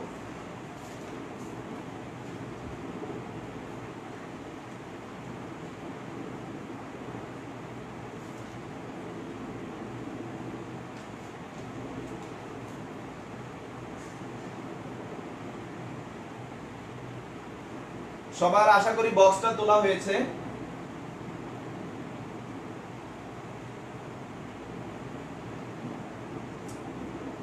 ওকে, তো আমি এখন একটা ম্যাথ দেখাবো তোমাদেরকে। দুই স্থির বিন্দু থার্মোমিটার ব্যবহার করে একটা ম্যাথ দেখাচ্ছি। আচ্ছা, দুই স্থির বিন্দু থার্মোমিটারের একটা ম্যাথ আমি পুরোটা লিখতেছি। কোশ্চেনটা হচ্ছে এরকম যে স্থির চাপে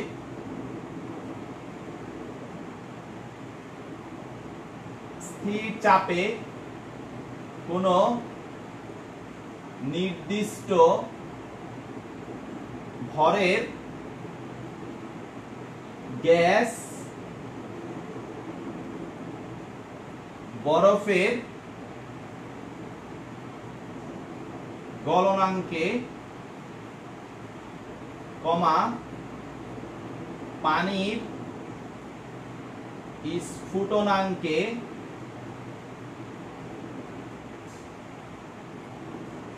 স্থির চাপে কোন নির্দিষ্ট ভরের গ্যাস বরফের গলনাঙ্কে এবং পানির স্ফুটনাঙ্কে এবং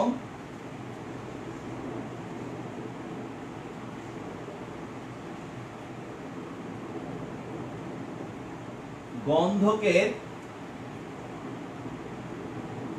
স্ফুটনাঙ্কে যথাক্রমে 200 ঘন সেন্টিমিটার অর্থাৎ 200 সেন্টিমিটার কিউব, 273.2 সেন্টিমিটার কিউব এবং 525.1 সেন্টিমিটার কিউব আয়তন দখল করে। কোশ্চেনটা করছে গন্ধকের স্ফুটনাঙ্ক কত। তো ভাইয়া কোশ্চেনটা আমি আবারও বলতেছি, তারপরে ওই অঙ্কটার মতো করে পরিচিত করায় দিব। আমাদের এখানে স্থির চাপে মানে প্রেসারটা স্থির। ওকে, তাহলে স্থির চাপে কথাটা মানে হচ্ছে প্রেসার স্থির থাকা মানে তো তোমরা জানো যে আমাদের সূত্রটা কি আসবে, তাপমাত্রা চেঞ্জ হচ্ছে, তাহলে চাপ স্থির থাকলে আয়তন পরম তাপমাত্রার সমানুপাতিক, এই কনসেপ্ট অনুযায়ী কাজ করে, তো সেটা সমস্যা না। তো এখানে আমাদের মূলত যে ব্যাপারটা আসছে যে স্থির চাপে কোন নির্দিষ্ট ভরের, ভরটাও নির্দিষ্ট, তার মানে পুরোটাই চার্লসের কনসেপ্ট, রাইট? তো স্থির চাপে নির্দিষ্ট ভরের গ্যাস বরফের গলনাঙ্কে, সবাই একটু ভালো করে লক্ষ্য করো, বরফের গলনাঙ্কে, তার মানে কোথায়? নিম্ন স্থিরাঙ্কে, মানে এক্স আইসে যথাক্রমে এই যে এই পরিমাণ জায়গা দখল করে, তার মানে তার রিডিংটা হচ্ছে 200 সেন্টিমিটার কিউব আয়তন সে জায়গা দখল করে। এখন এই তাপমাত্রা যখন স্ফুটনাঙ্কে আসবে তখন অবশ্যই বেড়ে যাবে, তাহলে তখন সে কি পরিমাণ আয়তন দখল করে, কোশ্চেনটা এরকম আর কি। তাহলে স্ফুটনাঙ্কে দ্যাট ইজ এটা হচ্ছে কিসে? এক্স আইস পয়েন্টে, এটা কিসে? এক্স স্টিমে, ঠিক আছে? স্টিম পয়েন্টে আমাদের কত আসতেছে? 273.2 সেন্টিমিটার কিউব আয়তন দখল করে। ওকে, আচ্ছা, তারপরে গন্ধকের স্ফুটনাঙ্কে, এখন গন্ধকেরটা কি আর আমরা জানি? আমরা তো বরফেরটাই না মুখস্থ জানি, গন্ধকেরটা তো আমাদের অজানা। তাইলে গন্ধকের স্ফুটনাঙ্কে মানে কিন্তু অজানা একটা জিনিসে জানতে হবে, কি দিছে? এই জিনিসটা। তাহলে ধরে নিচ্ছি এটা আমাদের এক্স থিটার কথা বলতেছে। এখন গন্ধকের স্ফুটনাঙ্কটা কত? তাহলে গন্ধকের স্ফুটনাঙ্ক কি হবে? থিটা। মানে স্ফুটনাঙ্ক মানে কি? একটা তাপমাত্রা জানতে চাইছে, তাহলে সেটা কি হবে? থিটা হবে আমাদের কাছে। ওকে, আচ্ছা, তো এটা এখানে এটা হবে না, সরি, এটা হবে কি 0 ডিগ্রি সেলসিয়াসে, এটা হবে কি স্ফুটনাঙ্কে। স্ফুটনাঙ্ক কত সবাই জানো, 100 ডিগ্রি সেলসিয়াসে। তাহলে গন্ধকের স্ফুটনাঙ্ক মানে কততে? থিটাতে, যথাক্রমে এটার নাম কি হবে? X theta. এটার নাম কি হবে সরি, এটা হচ্ছে এক্স আইস, যথাক্রমে এক্স আইস, এটা হবে কি এক্স স্টিম, আর এটা কি এক্স থিটা। তাহলে আমাদের তো সব পরিচিতিগুলো আমরা পেয়ে গেছি। তো ভাই আবারো বুঝাচ্ছি, স্থির চাপে কোন নির্দিষ্ট ভরের গ্যাস, বরফের গলনাঙ্ক মানে মুখস্থ সবাই জানে 0 ডিগ্রি সেলসিয়াসে, তাপমাত্রাটা হচ্ছে 0 ডিগ্রি সেলসিয়াস গলনাঙ্ক, আমরা তাপমাত্রাটা জানি। ওই তাপমাত্রায় কতটুকু রিডিং দেয়, মানে আয়তন কতটুকু চেঞ্জ হয়, 200 সেন্টিমিটার কিউব। তারপরে বলছে পানির স্ফুটনাঙ্ক আমরা সবাই জানি কত, 100 ডিগ্রি সেলসিয়াস। ওই তাপমাত্রায় তার রিডিং কি আসে, 273.2 সেন্টিমিটার কিউব। এরপরে আমাদেরকে একটা অজানা নাম দিছে, নাম কি, গন্ধ। গন্ধকে তাপমাত্রা তো, স্ফুটনাঙ্ক কত, স্থিরাঙ্ক কত, আমরা তো এগুলো জানি না। তাহলে এই অজানা যে জিনিসটা, তার কি চেঞ্জ হবে, এটা আমরা বের করাবো, যে চেঞ্জ হয় কতটুকু, 525.1। এখন এত পরিমাণ আয়তন চেঞ্জ হয়ে যায় গন্ধকে কত তাপমাত্রায়, বলছে স্ফুটনাঙ্কে, কিন্তু স্ফুটনাঙ্ক কত এটা তো আর আমরা মুখস্থ জানি না। তাহলে এটা আমাদের বের করতে হবে। তাহলে আমাদের সূত্র অনুযায়ী আমরা কি জানি, যে আমরা জানি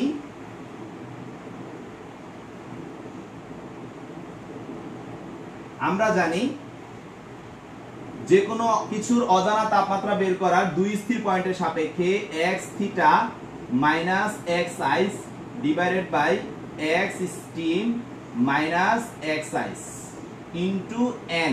এখানে এনটা হচ্ছে নিম্ন এবং ঊর্ধ্বের মধ্যবর্তী ব্যবধান। তাহলে ভাই এক্স থিটা আমাদের কত, ভাই এক্স থিটা আমাদের 525.1 minus 200 divided by 273.2 minus 200 into Celsius scale, যেহেতু বুঝেই ফেলছি, ঠিক আছে। তাহলে আমাদের এখানে আমাদের এদের মধ্যবর্তী যে ব্যবধানটা সেটা কত হবে, সেলসিয়াস স্কেলে আমরা জানি সেটা হচ্ছে 100। ওকে, তাহলে আমরা তাকে সেলসিয়াস স্কেলে ক্যালকুলেশন করতে গেলে আমরা এখানে কি নিব, 100 নিব।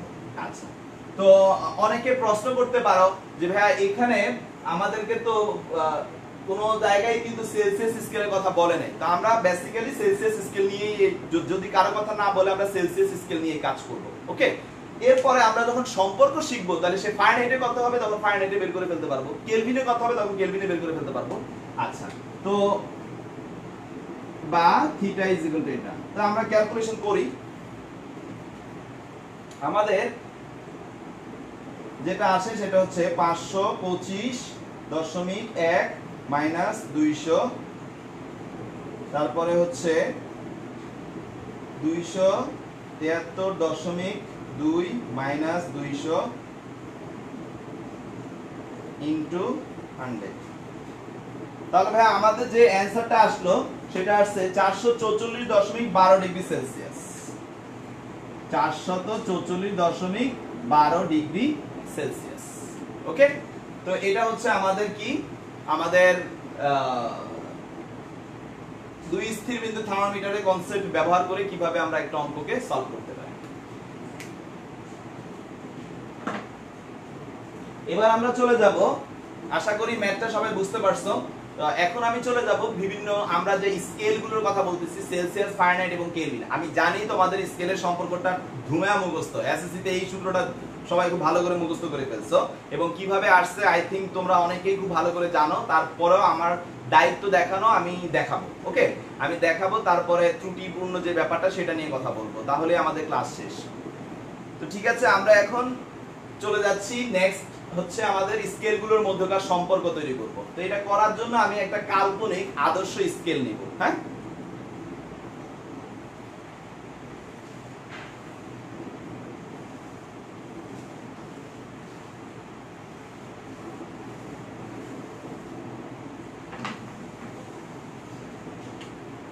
এখন যেটা পড়াচ্ছি সেটা হচ্ছে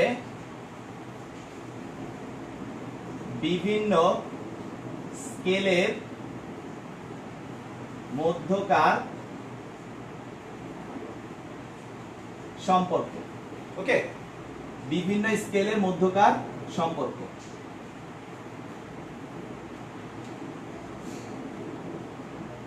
আচ্ছা, তো বিভিন্ন স্কেলের মধ্যকার যে সম্পর্কটা সেটা হচ্ছে যে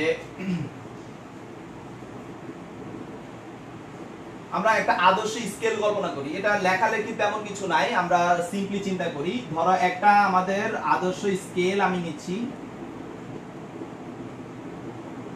ধরো এরকম, তার একটা মিনিমাম পয়েন্ট তো অবশ্যই থাকবে।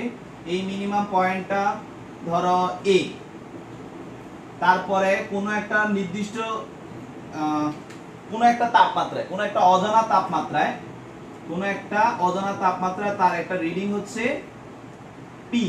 ওকে, তারপরে তাদের যে ঊর্ধ্ব স্থিরাঙ্ক টোটাল, এই ঊর্ধ্ব স্থিরাঙ্কটা ধরো এখানে সেটা হচ্ছে বি। ওকে, তাহলে এখানে লোয়ার পয়েন্ট মানে এক্স আইস যেটা সেটা হচ্ছে এখানে এ, আর এক্স স্টিম যেটা সেটা হচ্ছে এখানে বি, আর পিটা হচ্ছে যে কোনো একটা তাপমাত্রা, এটা হচ্ছে কি আমাদের রিডিংটা। ওকে, এখন এটার সাথে কম্পেয়ার করে আমি আরেকটা স্কেল দেখাবো।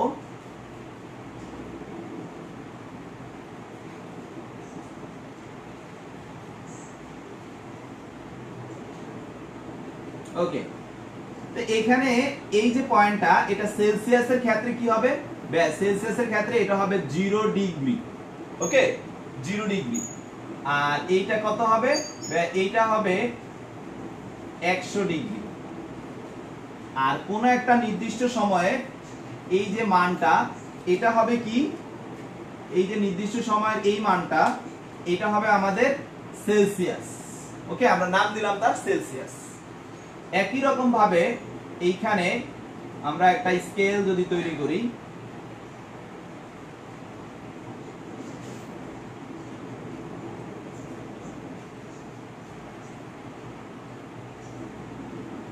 এইটুকু হচ্ছে আপনার নিম্ন পয়েন্ট।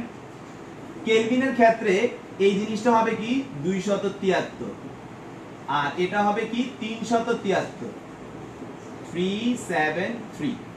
ওকে, এই পয়েন্টটা।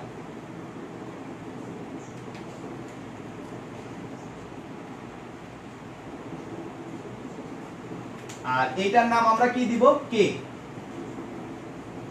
আচ্ছা, তো এখন আমাদের আরো একটা স্কেল আছে, আমরা তো মেইন তিনটা স্কেলের সাথে কম্পেয়ার করব। আমাদের আরেকটা স্কেল কে, আমাদের আরেকটা স্কেল হচ্ছে ফারেনহাইট। ওকে, তো ফারেনহাইটের এইখানের মানটা হবে 212, এইখানের মানটা হবে ফারেনহাইটের এফ, আর এইখানের মানটা হবে 32। একটু আগে আমি তোমাদেরকে চার্টটা দিয়ে দিয়েছি।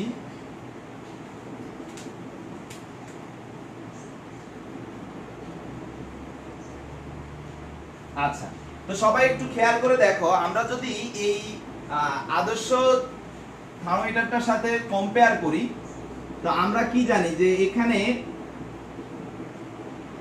দুই স্থির থার্মোমিটার অনুযায়ী, আচ্ছা আমরা যেহেতু এখানে সম্পর্ক দেখাচ্ছি, তাই এখানে আমরা মৌলিক ব্যবধানটা উল্লেখ করব না। ওকে, মৌলিক ব্যবধান এখানে আমরা রাখবো না। তাহলে আমাদের এখানে যেটা আসে সেটা হচ্ছে যে P A that is X theta. আমি এইভাবে দেখাই, X theta minus X ice divided by X steam minus X ice. ওইটা অনুযায়ী এখানে কি আসতেছে যে P A, sorry, P minus A divided by B minus A equal to, এখানে যেটা আসতেছে সেটা হচ্ছে C minus 0 divided by 100 minus 0 equal to আমাদের কে minus 273 divided by 373 minus 273 equal to F minus 32 divided by আমাদের 212 মাইনাস 32।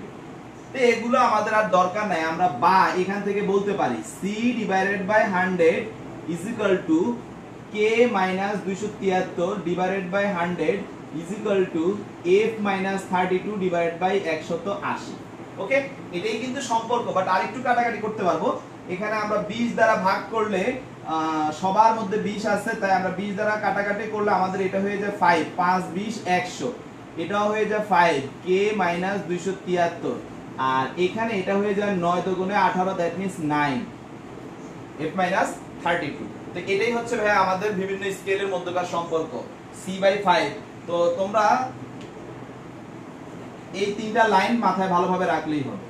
ওকে, এটাই হচ্ছে আমাদের বিভিন্ন স্কেলের মধ্যকার সম্পর্ক। তো আশা করি এটা তোমাদের সবারই খুব মুখস্থ আছে ভালোভাবে, সবাই খুব ভালোভাবে জানো এই সম্পর্কটা, যে c/5 = k - 273 divide by 5 = f - 32 divide by 9।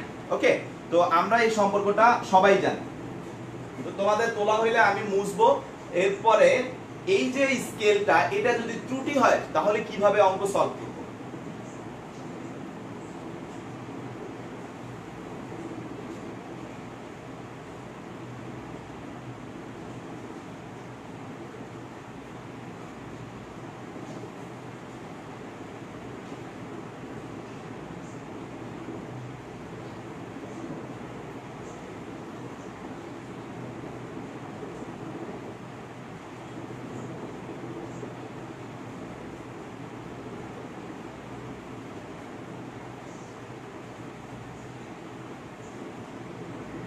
আমি কি নেক্সটে যাব?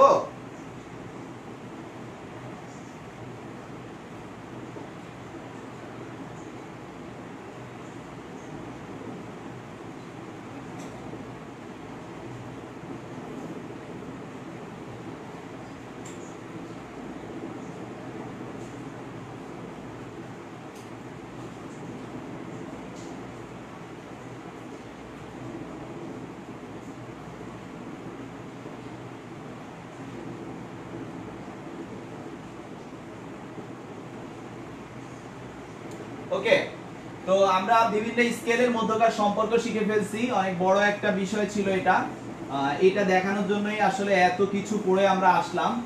আচ্ছা, এবার হচ্ছে যে এই স্কেলগুলোর অনেক সময় ত্রুটি দেখা যায়। ধরো একজনের জ্বর হচ্ছে আসলে 100 ডিগ্রি ফারেনহাইট, এখন দেখা দিচ্ছে 120 ডিগ্রি ফারেনহাইট, যেটাতে মানে কোয়াইট ইম্পসিবল। হ্যাঁ, এরকম ত্রুটি হয়ে যেতে পারে, বা 115 ডিগ্রি দেখাচ্ছে, 10 ডিগ্রি দেখাচ্ছে, 8 ডিগ্রি দেখাচ্ছে। তো এই যে বিষয়টা, মানে মূল কথা হচ্ছে যেটা সঠিক সেটা না দেখা অতিরিক্ত দেখাচ্ছে, বা অনেক সময় যে তাপমাত্রা তার চেয়ে কম মতো দেখায়। ঠিক আছে, তো এই ধরনের ত্রুটি যদি থাকে তাহলে আমরা সঠিক টেম্পারেচারটা কিভাবে বের করব? তো আমি হেডলাইনটা দিচ্ছি, ত্রুটিপূর্ণ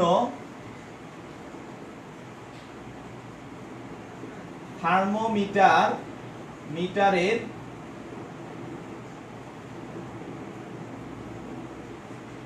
তাপমাত্রাকে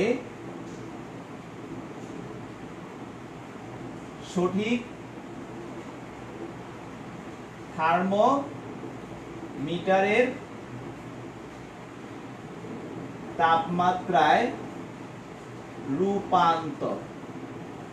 ওকে, ত্রুটিপূর্ণ থার্মোমিটারের তাপমাত্রাকে সঠিক থার্মোমিটারের তাপমাত্রায় রূপান্তর।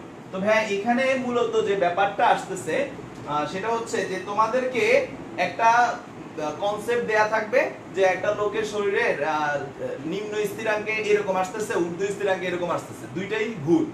ঠিক আছে, তাহলে তোমরা যেটা করবা খুব সিম্পলি, এটা এত টেনশন করার কিছু নাই।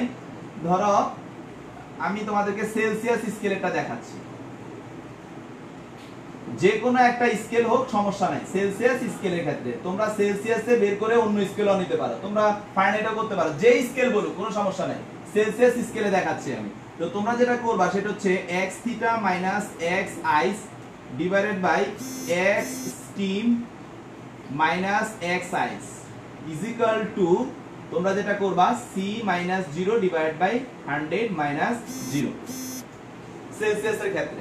যদি ফারেনহাইটের ক্ষেত্রে করো তাহলে ফারেনহাইটের ক্ষেত্রে f - 32 212 - 32। ওকে, যদি কেলভিনে করো তাহলে কেলভিনের ক্ষেত্রে k - 273 373 - 273। ওকে, তো এই যে আমি এখানে যেটা লিখছি এইটা আর এইটা কোথায় কোনটা বসাবো, তো ভাই আমি একদম ভালোভাবে বলে দিচ্ছি, তোমরা এখানে বসাবা ত্রুটিপূর্ণ মানগুলা, ত্রুটিযুক্ত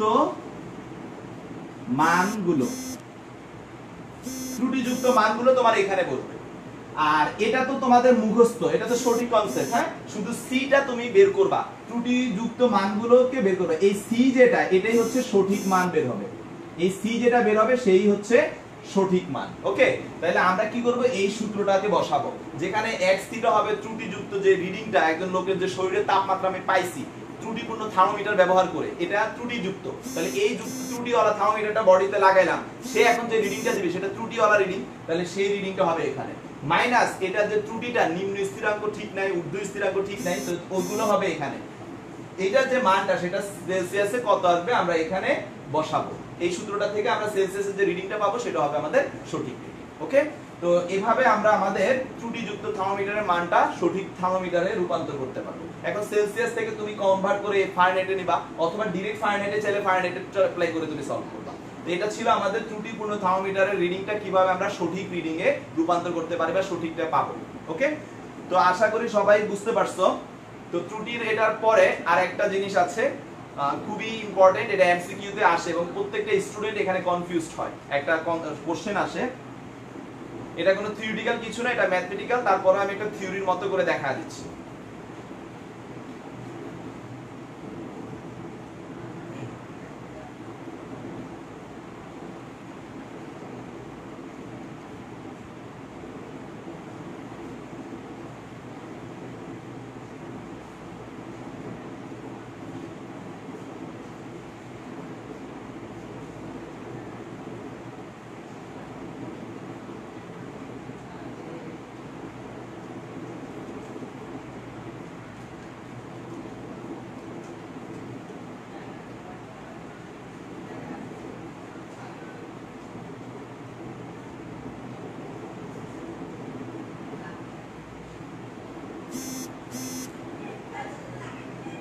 ওকে, আমি নেক্সট পার্টে চলে যাচ্ছি।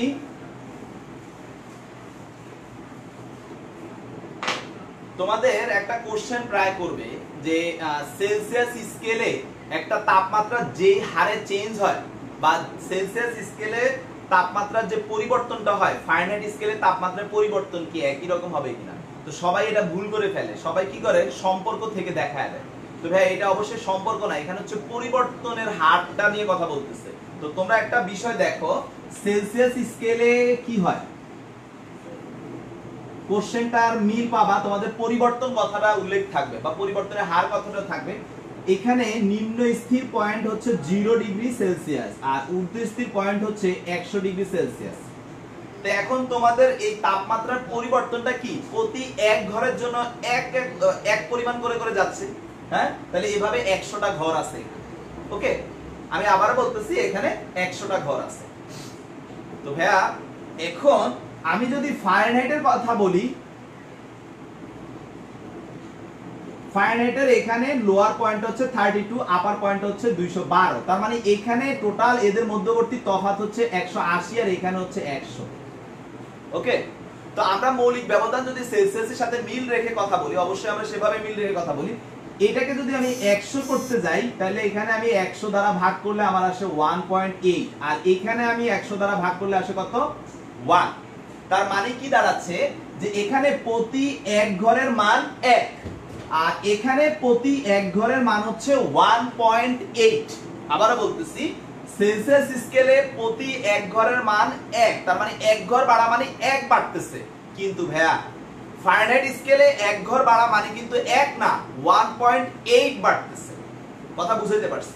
তাইলে এখানে প্রবলেমটা কি হবে, আমি যদি বলি যে সেলসিয়াস স্কেলে একটা তাপমাত্রা চেঞ্জ হয়ে 35 ডিগ্রি চেঞ্জ হয়েছে, ধরো আগে ছিল 5, এখন 35 ডিগ্রি চেঞ্জ হয়ে এখন 40 হয়েছে, তার মানে কতটুকু চেঞ্জ হয়েছে, 35 ডিগ্রি চেঞ্জ হয়েছে সেলসিয়াস স্কেলে। তাহলে ফারেনহাইট স্কেলেও কি সেম চেঞ্জ হবে?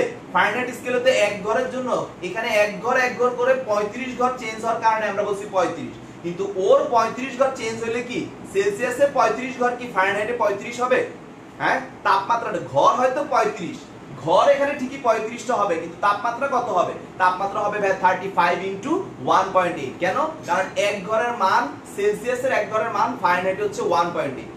ওকে, তাই তোমাদেরকে প্রশ্ন করলে বি কেয়ারফুল, যে প্রশ্নে কি বলছে যে সেলসিয়াস স্কেলের পরিবর্তন ফারেনহাইট স্কেলে কত। তাহলে এটা আমাদের করতে গেলে সেলসিয়াসের যে মানটা সেটাকে আমরা 1.8 দ্বারা গুণ করলে আমরা ফারেনহাইট স্কেলে পেয়ে যাব।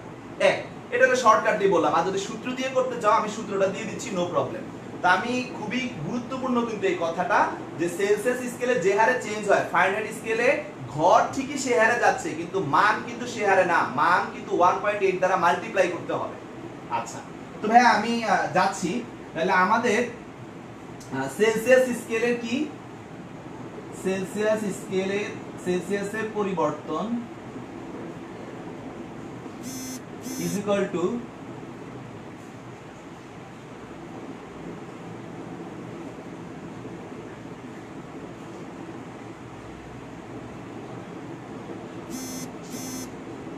পরিবর্তন ফারেনহাইট। আচ্ছা নিচে লিখে, এখানে জায়গা হবে না। সেলসিয়াসের পরিবর্তন ফারেনহাইট স্কেলে আমাদের সম্পর্কটা কি ছিল, c ডিভাইডেড বাই 5, আর ফারেনহাইট এটা কি ছিল, f - 32 ডিভাইডেড বাই 9। ওকে, তো এখানে আমাদের এটার দরকার নাই, এই পুরোটা মানেই তো c, আর এখানে 5 আর এখানে হচ্ছে কি 9। তাহলে এটার আর এটার মধ্যে কম্পারিজন করলে আমরা যেটা পাবো সেটা হচ্ছে আমাদের সেলসিয়াসের যে মানটা c divided by 5 into 9। Okay, c divided by 5 into 9 করলে আমরা সেলসিয়াসের যে পরিবর্তন সেটা ফারেনহাইট স্কেলে পেয়ে যাব, অর্থাৎ এটা এখানে মাল্টিপ্লাই হবে, ফারেনহাইট স্কেলের পরিবর্তনটুকু পেয়ে যাব আমরা। আবার যদি উল্টা করে ফারেনহাইট স্কেলের পরিবর্তন সেলসিয়াস স্কেলে, তাহলে ভাগ করলেই পেয়ে যাব সেলসিয়াস স্কেলে, সেটা হবে কি যে ভাই আমাদের f ডিভাইডেড বাই 9 ইনটু 5, অর্থাৎ এখানে f এর যে মানটা, অর্থাৎ f - 32 is equal two Celsius, তো পুরো f - 32 কে তোমরা সেলসিয়াস কনসেপ্টে নিয়ে কাজ করবা, তাহলে আমরা পেয়ে যাব আমাদের মানটা কতটুকু আসে। ওকে, তো এইটা তোমরা করতে পারো, বাট আমার কাছে মনে হয় ইজি হবে তোমরা যদি 1.8 কথাটা মাথায় রাখতে পারো। সেলসিয়াসের এক ঘর ফারেনহাইটের 1.8 এর, সেলসিয়াসের 1 ডিগ্রি ফারেনহাইটের 1.8 এর সমান, তাহলে সেলসিয়াসের 35 ডিগ্রি চেঞ্জ হলে ফারেনহাইটে কত ডিগ্রি তাপমাত্রা চেঞ্জ হবে, 35 ইনটু 1.8 ক্যালকুলেশন করলে আমরা পেয়ে যাব। তো আমরা সফলভাবে আমাদের তাপগতিবিদ্যার যে চ্যাপ্টারটা, সেটার যে টোটাল 3টা পার্ট, তার মধ্যে একটা পার্ট শেষ করে ফেলছি। তোমরা আগামী ক্লাসে আমি তোমাদেরকে 3-4টা অঙ্ক করাবো, তো খুব বেশি অঙ্ক লাগবে না, বা তোমার খুব বেশি দেখানো লাগবে না, তোমরা বই খুলে নিজেরাও দেখতে পারবা। তাহলে এরপরে আমি তাপগতিবিদ্যার আগামী ক্লাসেই প্রথম সূত্র শুরু করব। আর যদি এখনো আমাকে আরো 10 মিনিট সময় দিতে পারো, তাহলে আমি এখনই এদের দ্বারা কিছু অঙ্ক দেখা দিব। যদি আমাকে 10 মিনিট টাইম দাও, তাহলে আমি এখনই অঙ্ক দেখা দিব, আর নাহলে আগামী ক্লাসে দেখাইতে হবে। সিদ্ধান্ত জানাও আমাকে।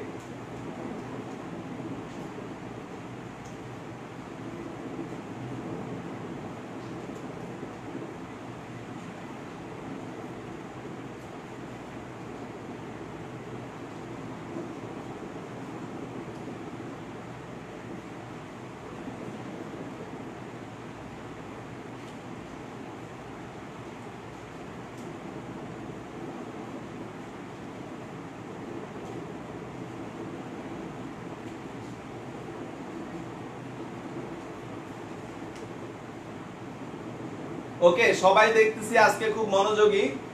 ঠিক আছে, অন্যান্য দিন তোমরা তাড়াতাড়ি ছুটি চাও, আজকে দেখি ছুটি চাচ্ছ না, ক্লাস চাচ্ছ, দ্যাটস গ্রেট। আমি তাহলে আর কিছু অঙ্ক দেখাই। খুবই ভালো লাগতেছে আজকে তোমরা খুবই মনোযোগী, অ্যাটেনটিভ, যে আজকে অঙ্ক করতে চাচ্ছ একই সাথে, তো ভেরি গুড। তো আমরা 9 10 এ তো অনেক অঙ্ক করেই আসছি, এক স্কেলের সাথে আরেক স্কেলের সম্পর্ক রিলেটেড, এগুলো আমি একটু কম দেখাবো, এগুলো তোমরা পারবা। যেমন আমি যদি বলি যে কোন তাপমাত্রায় পড়লে সেলসিয়াস এবং ফারেনহাইটে একই পরিমাণ, ধরো 40 ডিগ্রি পার্থক্য পাবো, এই টাইপের যে অঙ্কগুলো, এগুলো তোমরা করছো, ঠিক আছে? তো এগুলো না, মানে নতুন করে যেটা এখানে আসছে, যে ত্রুটিপূর্ণ থার্মোমিটার রিলেটেড, এই ম্যাথটা আমি দেখাবো, বা এই টাইপের একটা ম্যাথ দেখাবো, তারপরে পরিবর্তন রিলেটেড ম্যাথ দেখাই, ঠিক আছে? তো আমি দেখাই, তারপরে যদি তোমাদের প্রয়োজন হয় বা তোমরা বই সলভ করতে গিয়ে যদি প্রবলেম ফেস করো, that time I will see. Okay, তো এখন আমি নিজে থেকে যে একটা ম্যাথ করাই, ধরো ওকে, একটা ম্যাথ আমি পেয়েছি।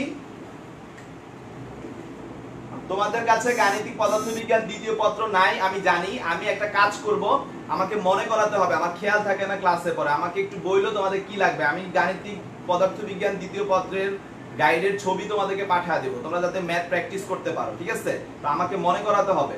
আচ্ছা, আমি এখন একটা ম্যাথ লিখতেছি। ম্যাথটা ভালো করে খেয়াল করবা। একটি ত্রুটি পূর্ণ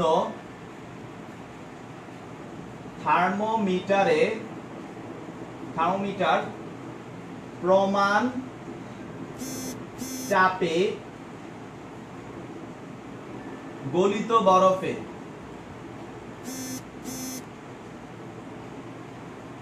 2 ডিগ্রি সেলসিয়াস এবং শুষ্ক বাষ্পে 98 ডিগ্রি সেলসিয়াস পাঠ দেয়। ওকে, থার্মোমিটারটি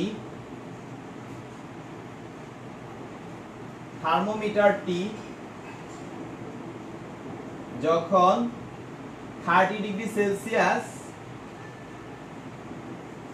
পাঠ দেয় তখন তার প্রকৃত তাপমাত্রা কত?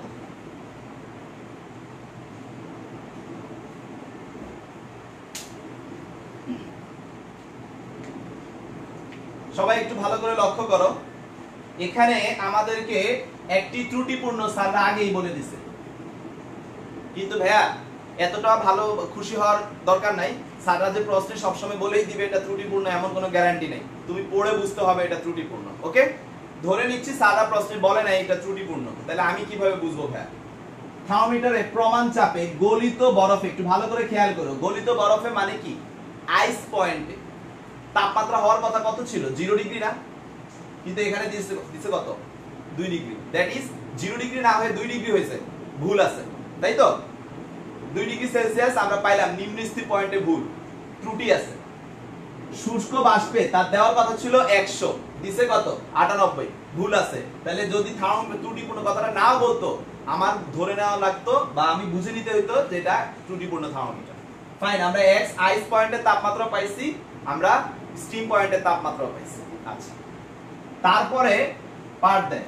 থার্মোমিটার যখন 30 ডিগ্রি পাঠ দিচ্ছে, তার মানে কি? যে কোনো একটা বস্তুর গায়ে যখন যুক্ত করছি তখন সে যে রিডিংটা দিচ্ছে সেই তাপমাত্রাটা, দ্যাট ইজ থিটাটা যখন 30 ডিগ্রি, তখন সে কি করতেছে, বা x থিটাটা যখন 30 ডিগ্রি, তখন আমাদের কাছে প্রশ্ন করছে যে রিয়েল অবস্থায়, মানে এটা যদি ত্রুটি না থাকতো তাইলে কত হইতো? ওকে, ত্রুটি না থাকলে কত হইতো? তো ভাইয়া আমরা কি শিখছি? যে ভাইয়া আপনি তো দিছেন একটা ত্রুটিপূর্ণ অঙ্ক করার জন্য একটা ফর্মুলা ছিল, তা আমরা কি লিখবো? যে ত্রুটিপূর্ণ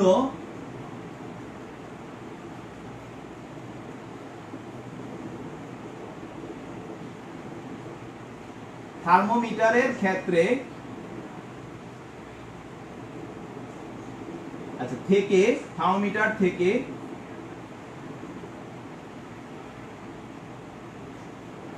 প্রকৃত তাপমাত্রা নির্ণয়ের জন্য আমরা জানি, আমরা কি জানি? আমরা জানি যে ভাইয়া x theta minus x ice divided by x steam minus x ice is equal to c minus 0 divided by 100 minus 0। Okay, তাহলে এখানে থিটা হচ্ছে কত? 30, এখানে হচ্ছে 0, এখানে হচ্ছে সরি 0 না 2, এখানে 98 মাইনাস 2 c ডিভাইডেড বাই 100, বা 28 divided by 96 is equal to c divided by 100। তাহলে অতএব c ইজ ইকুয়াল টু কি আসতেছে? 2800 ডিভাইডেড বাই 96, ক্যালকুলেশন করতে হবে। তাহলে 2800 ভাগ 96, আমাদের সঠিক যেটা আসে সেটা হচ্ছে 29.1, c is equal to 29.1 degree Celsius. এটাই হচ্ছে আমাদের সঠিক তাপমাত্রা।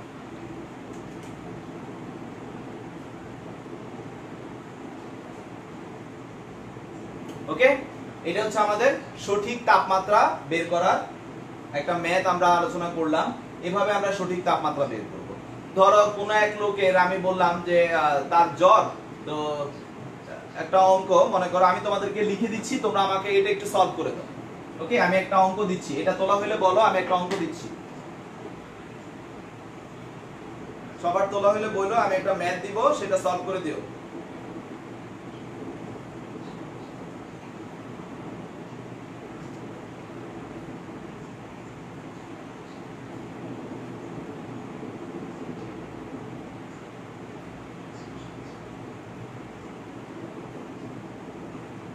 ওকে, নেক্সট যেহেতু বলছো তার মানে তোলা হয়েছে।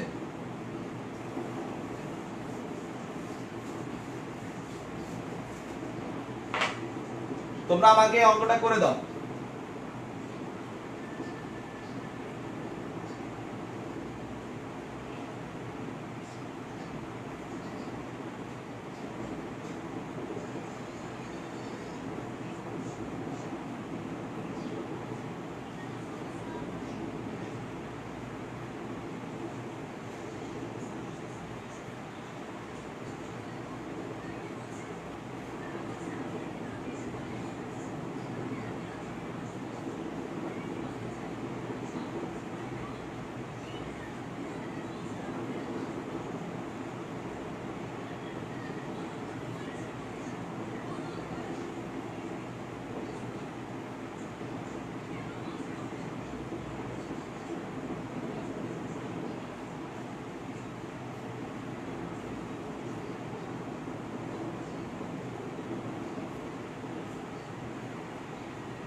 সবাই আমাকে অঙ্কটা একটু সলভ করে দাও।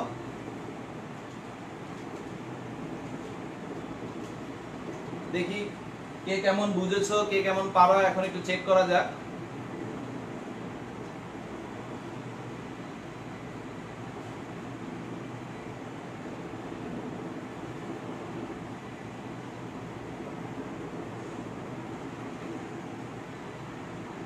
এক মিনিট সময় দিলাম, সবাই সলভ করো।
103.2 ডিগ্রি ফারেনহাইট যাদের আসছে তাদেরটা কারেক্ট, ভেরি গুড। যাদের 103.2 ডিগ্রি ফারেনহাইট আসছে তাদেরটা কারেক্ট, ওকে। আচ্ছা, এবার আমরা এটাকে সেলসিয়াসে রূপান্তর করব। তো আমাদের সেলসিয়াসের সাথে ফারেনহাইটের সম্পর্ক, আমি কিন্তু পরিবর্তন জানতে চাই না, আমি বলছি যে এই মানটা সেলসিয়াসে কত। হ্যাঁ, তাহলে সেলসিয়াসে আমরা যদি জানতে চাই তাহলে আমাদের 103.2 মাইনাস হচ্ছে 32 ডিভাইডেড বাই, এখানে ডাইরেক্ট আমি 180 লিখি, এখানে c ডিভাইডেড বাই 100। তাহলে আমাদের -32 করলে যেটা আসে 71.208 divided by 180 is equal to c divided by 100 into 100, যেটা আসে সেটা ভাগ 180। তাহলে আমাদের যেটা আসলো সেটা হচ্ছে 39.56 ডিগ্রি সেলসিয়াস। যাদের সেলসিয়াসে এই মানটা আসছে দ্যাট ইজ কারেক্ট, আর ফারেনহাইটের এই মানটা যাদের আসছে অর্থাৎ 103.2 ডিগ্রি ফারেনহাইট যাদের আসছে তাদের অ্যানসার একেবারে সঠিক। ধন্যবাদ, তোমরা সঠিকভাবে কাজ করছো। রবিউল, না না, সেলসিয়াসে 57 এত আসবে না তো। আচ্ছা, তো ঠিক আছে, আমরা অঙ্কটা মোটামুটি তাহলে বুঝতে পারছি ত্রুটিপূর্ণ থার্মোমিটার থেকে কিভাবে আমরা সঠিক ম্যাথ বের করব। আচ্ছা, তো এবার আমি একটা পরিবর্তন রিলেটেড অঙ্ক দেখাচ্ছি তোমাদেরকে। পরিবর্তন রিলেটেড ম্যাথটা হচ্ছে এরকম যে ধরো আমি বললাম যে জিসানের শরীরের তাপমাত্রার পরিবর্তন মানে চেঞ্জ হওয়াটা। এখানে এবার কোশ্চেনটা হবে যে জিসানের শরীরের তাপমাত্রার পরিবর্তন 35 ডিগ্রি সেলসিয়াস হলে ফারেনহাইটে কত হবে? ফারেনহাইটে এই পরিবর্তন কত হবে? এই পরিবর্তন কত হবে? ওকে, তো এটা ছিল কি যে জিসানের শরীরের তাপমাত্রা চেঞ্জিংটা, যে বডি টেম্পারেচারটা আমরা যখন সেলসিয়াস স্কেলটা লাগালাম সেখানে কি হারে চেঞ্জ হচ্ছে লিখে দিছি, কিন্তু ডাইরেক্ট স্পেসিফিক ভাবেই লেখা আছে পরিবর্তন। তাহলে এখানে কিন্তু সম্পর্কের ব্যাপারটা আসবে না। হ্যাঁ, তো পরিবর্তনটা কিভাবে চেঞ্জ হচ্ছে, এখানে আমাদের সূত্রটা কি যে সেলসিয়াস ফারেনহাইটের পরিবর্তনের সূত্র কি, ফারেনহাইটে পরিবর্তন ইজ ইকুয়াল টু কি শিখাইছি, c divided by 5 into 9। c কত? 35 ডিভাইডেড বাই 5 ইনটু 9, 5 7 35 ইনটু 9, তার মানে 63 ডিগ্রি ফারেনহাইট। ওকে, তো এভাবে আমরা এই অঙ্কগুলো করব। এটা এমসিকিউ তেই আসে প্রায়, আমরা মোটামুটি ভাবে জানি। তো আশা করি সবাই খুব ভালোভাবে করছে। হ্যাঁ, তোমার আরিয়ান খুব চমৎকার, ভেরি গুড। আমাদের 63, সবার 63 আসছে, ভেরি গুড। তাহলে আমরা মোটামুটি ভাবে যে নিয়মগুলো আজকে প্র্যাকটিস করেছি সেগুলো দিয়ে আমরা ম্যাথ করে ফেললাম। আমাকে একটু মনে করা দিও কাইন্ডলি, যাদের আগ্রহতা আছে আমি তোমাদেরকে গাণিতিক পদার্থবিজ্ঞানের ছবি পাঠিয়ে দিব যাতে করে তোমরা প্র্যাকটিস করতে পারো, দেখতে পারো, নিজেদেরকে যাচাই করতে পারো। আর যাদের কাছে বই অলরেডি আছে, আমি দেখেছি অনেকে বই কিনছো, কষ্ট করে এই ভাইরাসের ভয় দূর করে গিয়েও বই কিনে আনছো, এটা খুব ভালো, কিন্তু রিস্ক নেওয়ার দরকার ছিল না। ঠিক আছে, আমাকে বললে আমি ছবি পাঠাইতাম।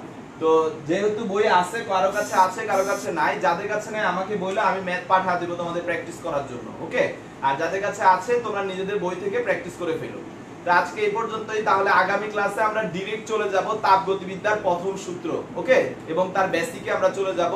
তো দেখা হবে আগামী ক্লাসে। আমাদের একটা পার্ট কমপ্লিটলি শেষ হয়ে গেল, আমরা আর দুইটা পার্ট করলে আমাদের এই চ্যাপ্টারটা শেষ হয়ে যাবে। তো পরবর্তী দুইটা পার্ট থেকেই আসলে তোমাদের এইচএসসি তে সৃজনশীল গুলো আসে, এটা থেকে কম আসে, অনেক মানে প্রায় 2-3 বছর হয়েছে এখান থেকে সৃজনশীল আসে নাই। ওকে, যাই আসে সব এমসিকিউ আসে এই টপিকসটা থেকে। তো কবে দিয়ে দেয় আই ডোন্ট নো, দেওয়াটা পসিবল, ইম্পসিবল কিছুই না, দিতে পারে। ঠিক আছে, তো ধন্যবাদ, আজকে এই পর্যন্তই থাকুক, আজকে আর ক্লাস বাড়াবো না। পরবর্তী ক্লাসের আগ পর্যন্ত সবাই ভালো থাকো, আল্লাহ হাফেজ। আর ঘূর্ণিঝড় আসলে হয়তো সবার কারেন্টের সমস্যা হতে পারে, যদি সমস্যা হয় তাহলে আমরা ক্লাস করব না। ধন্যবাদ।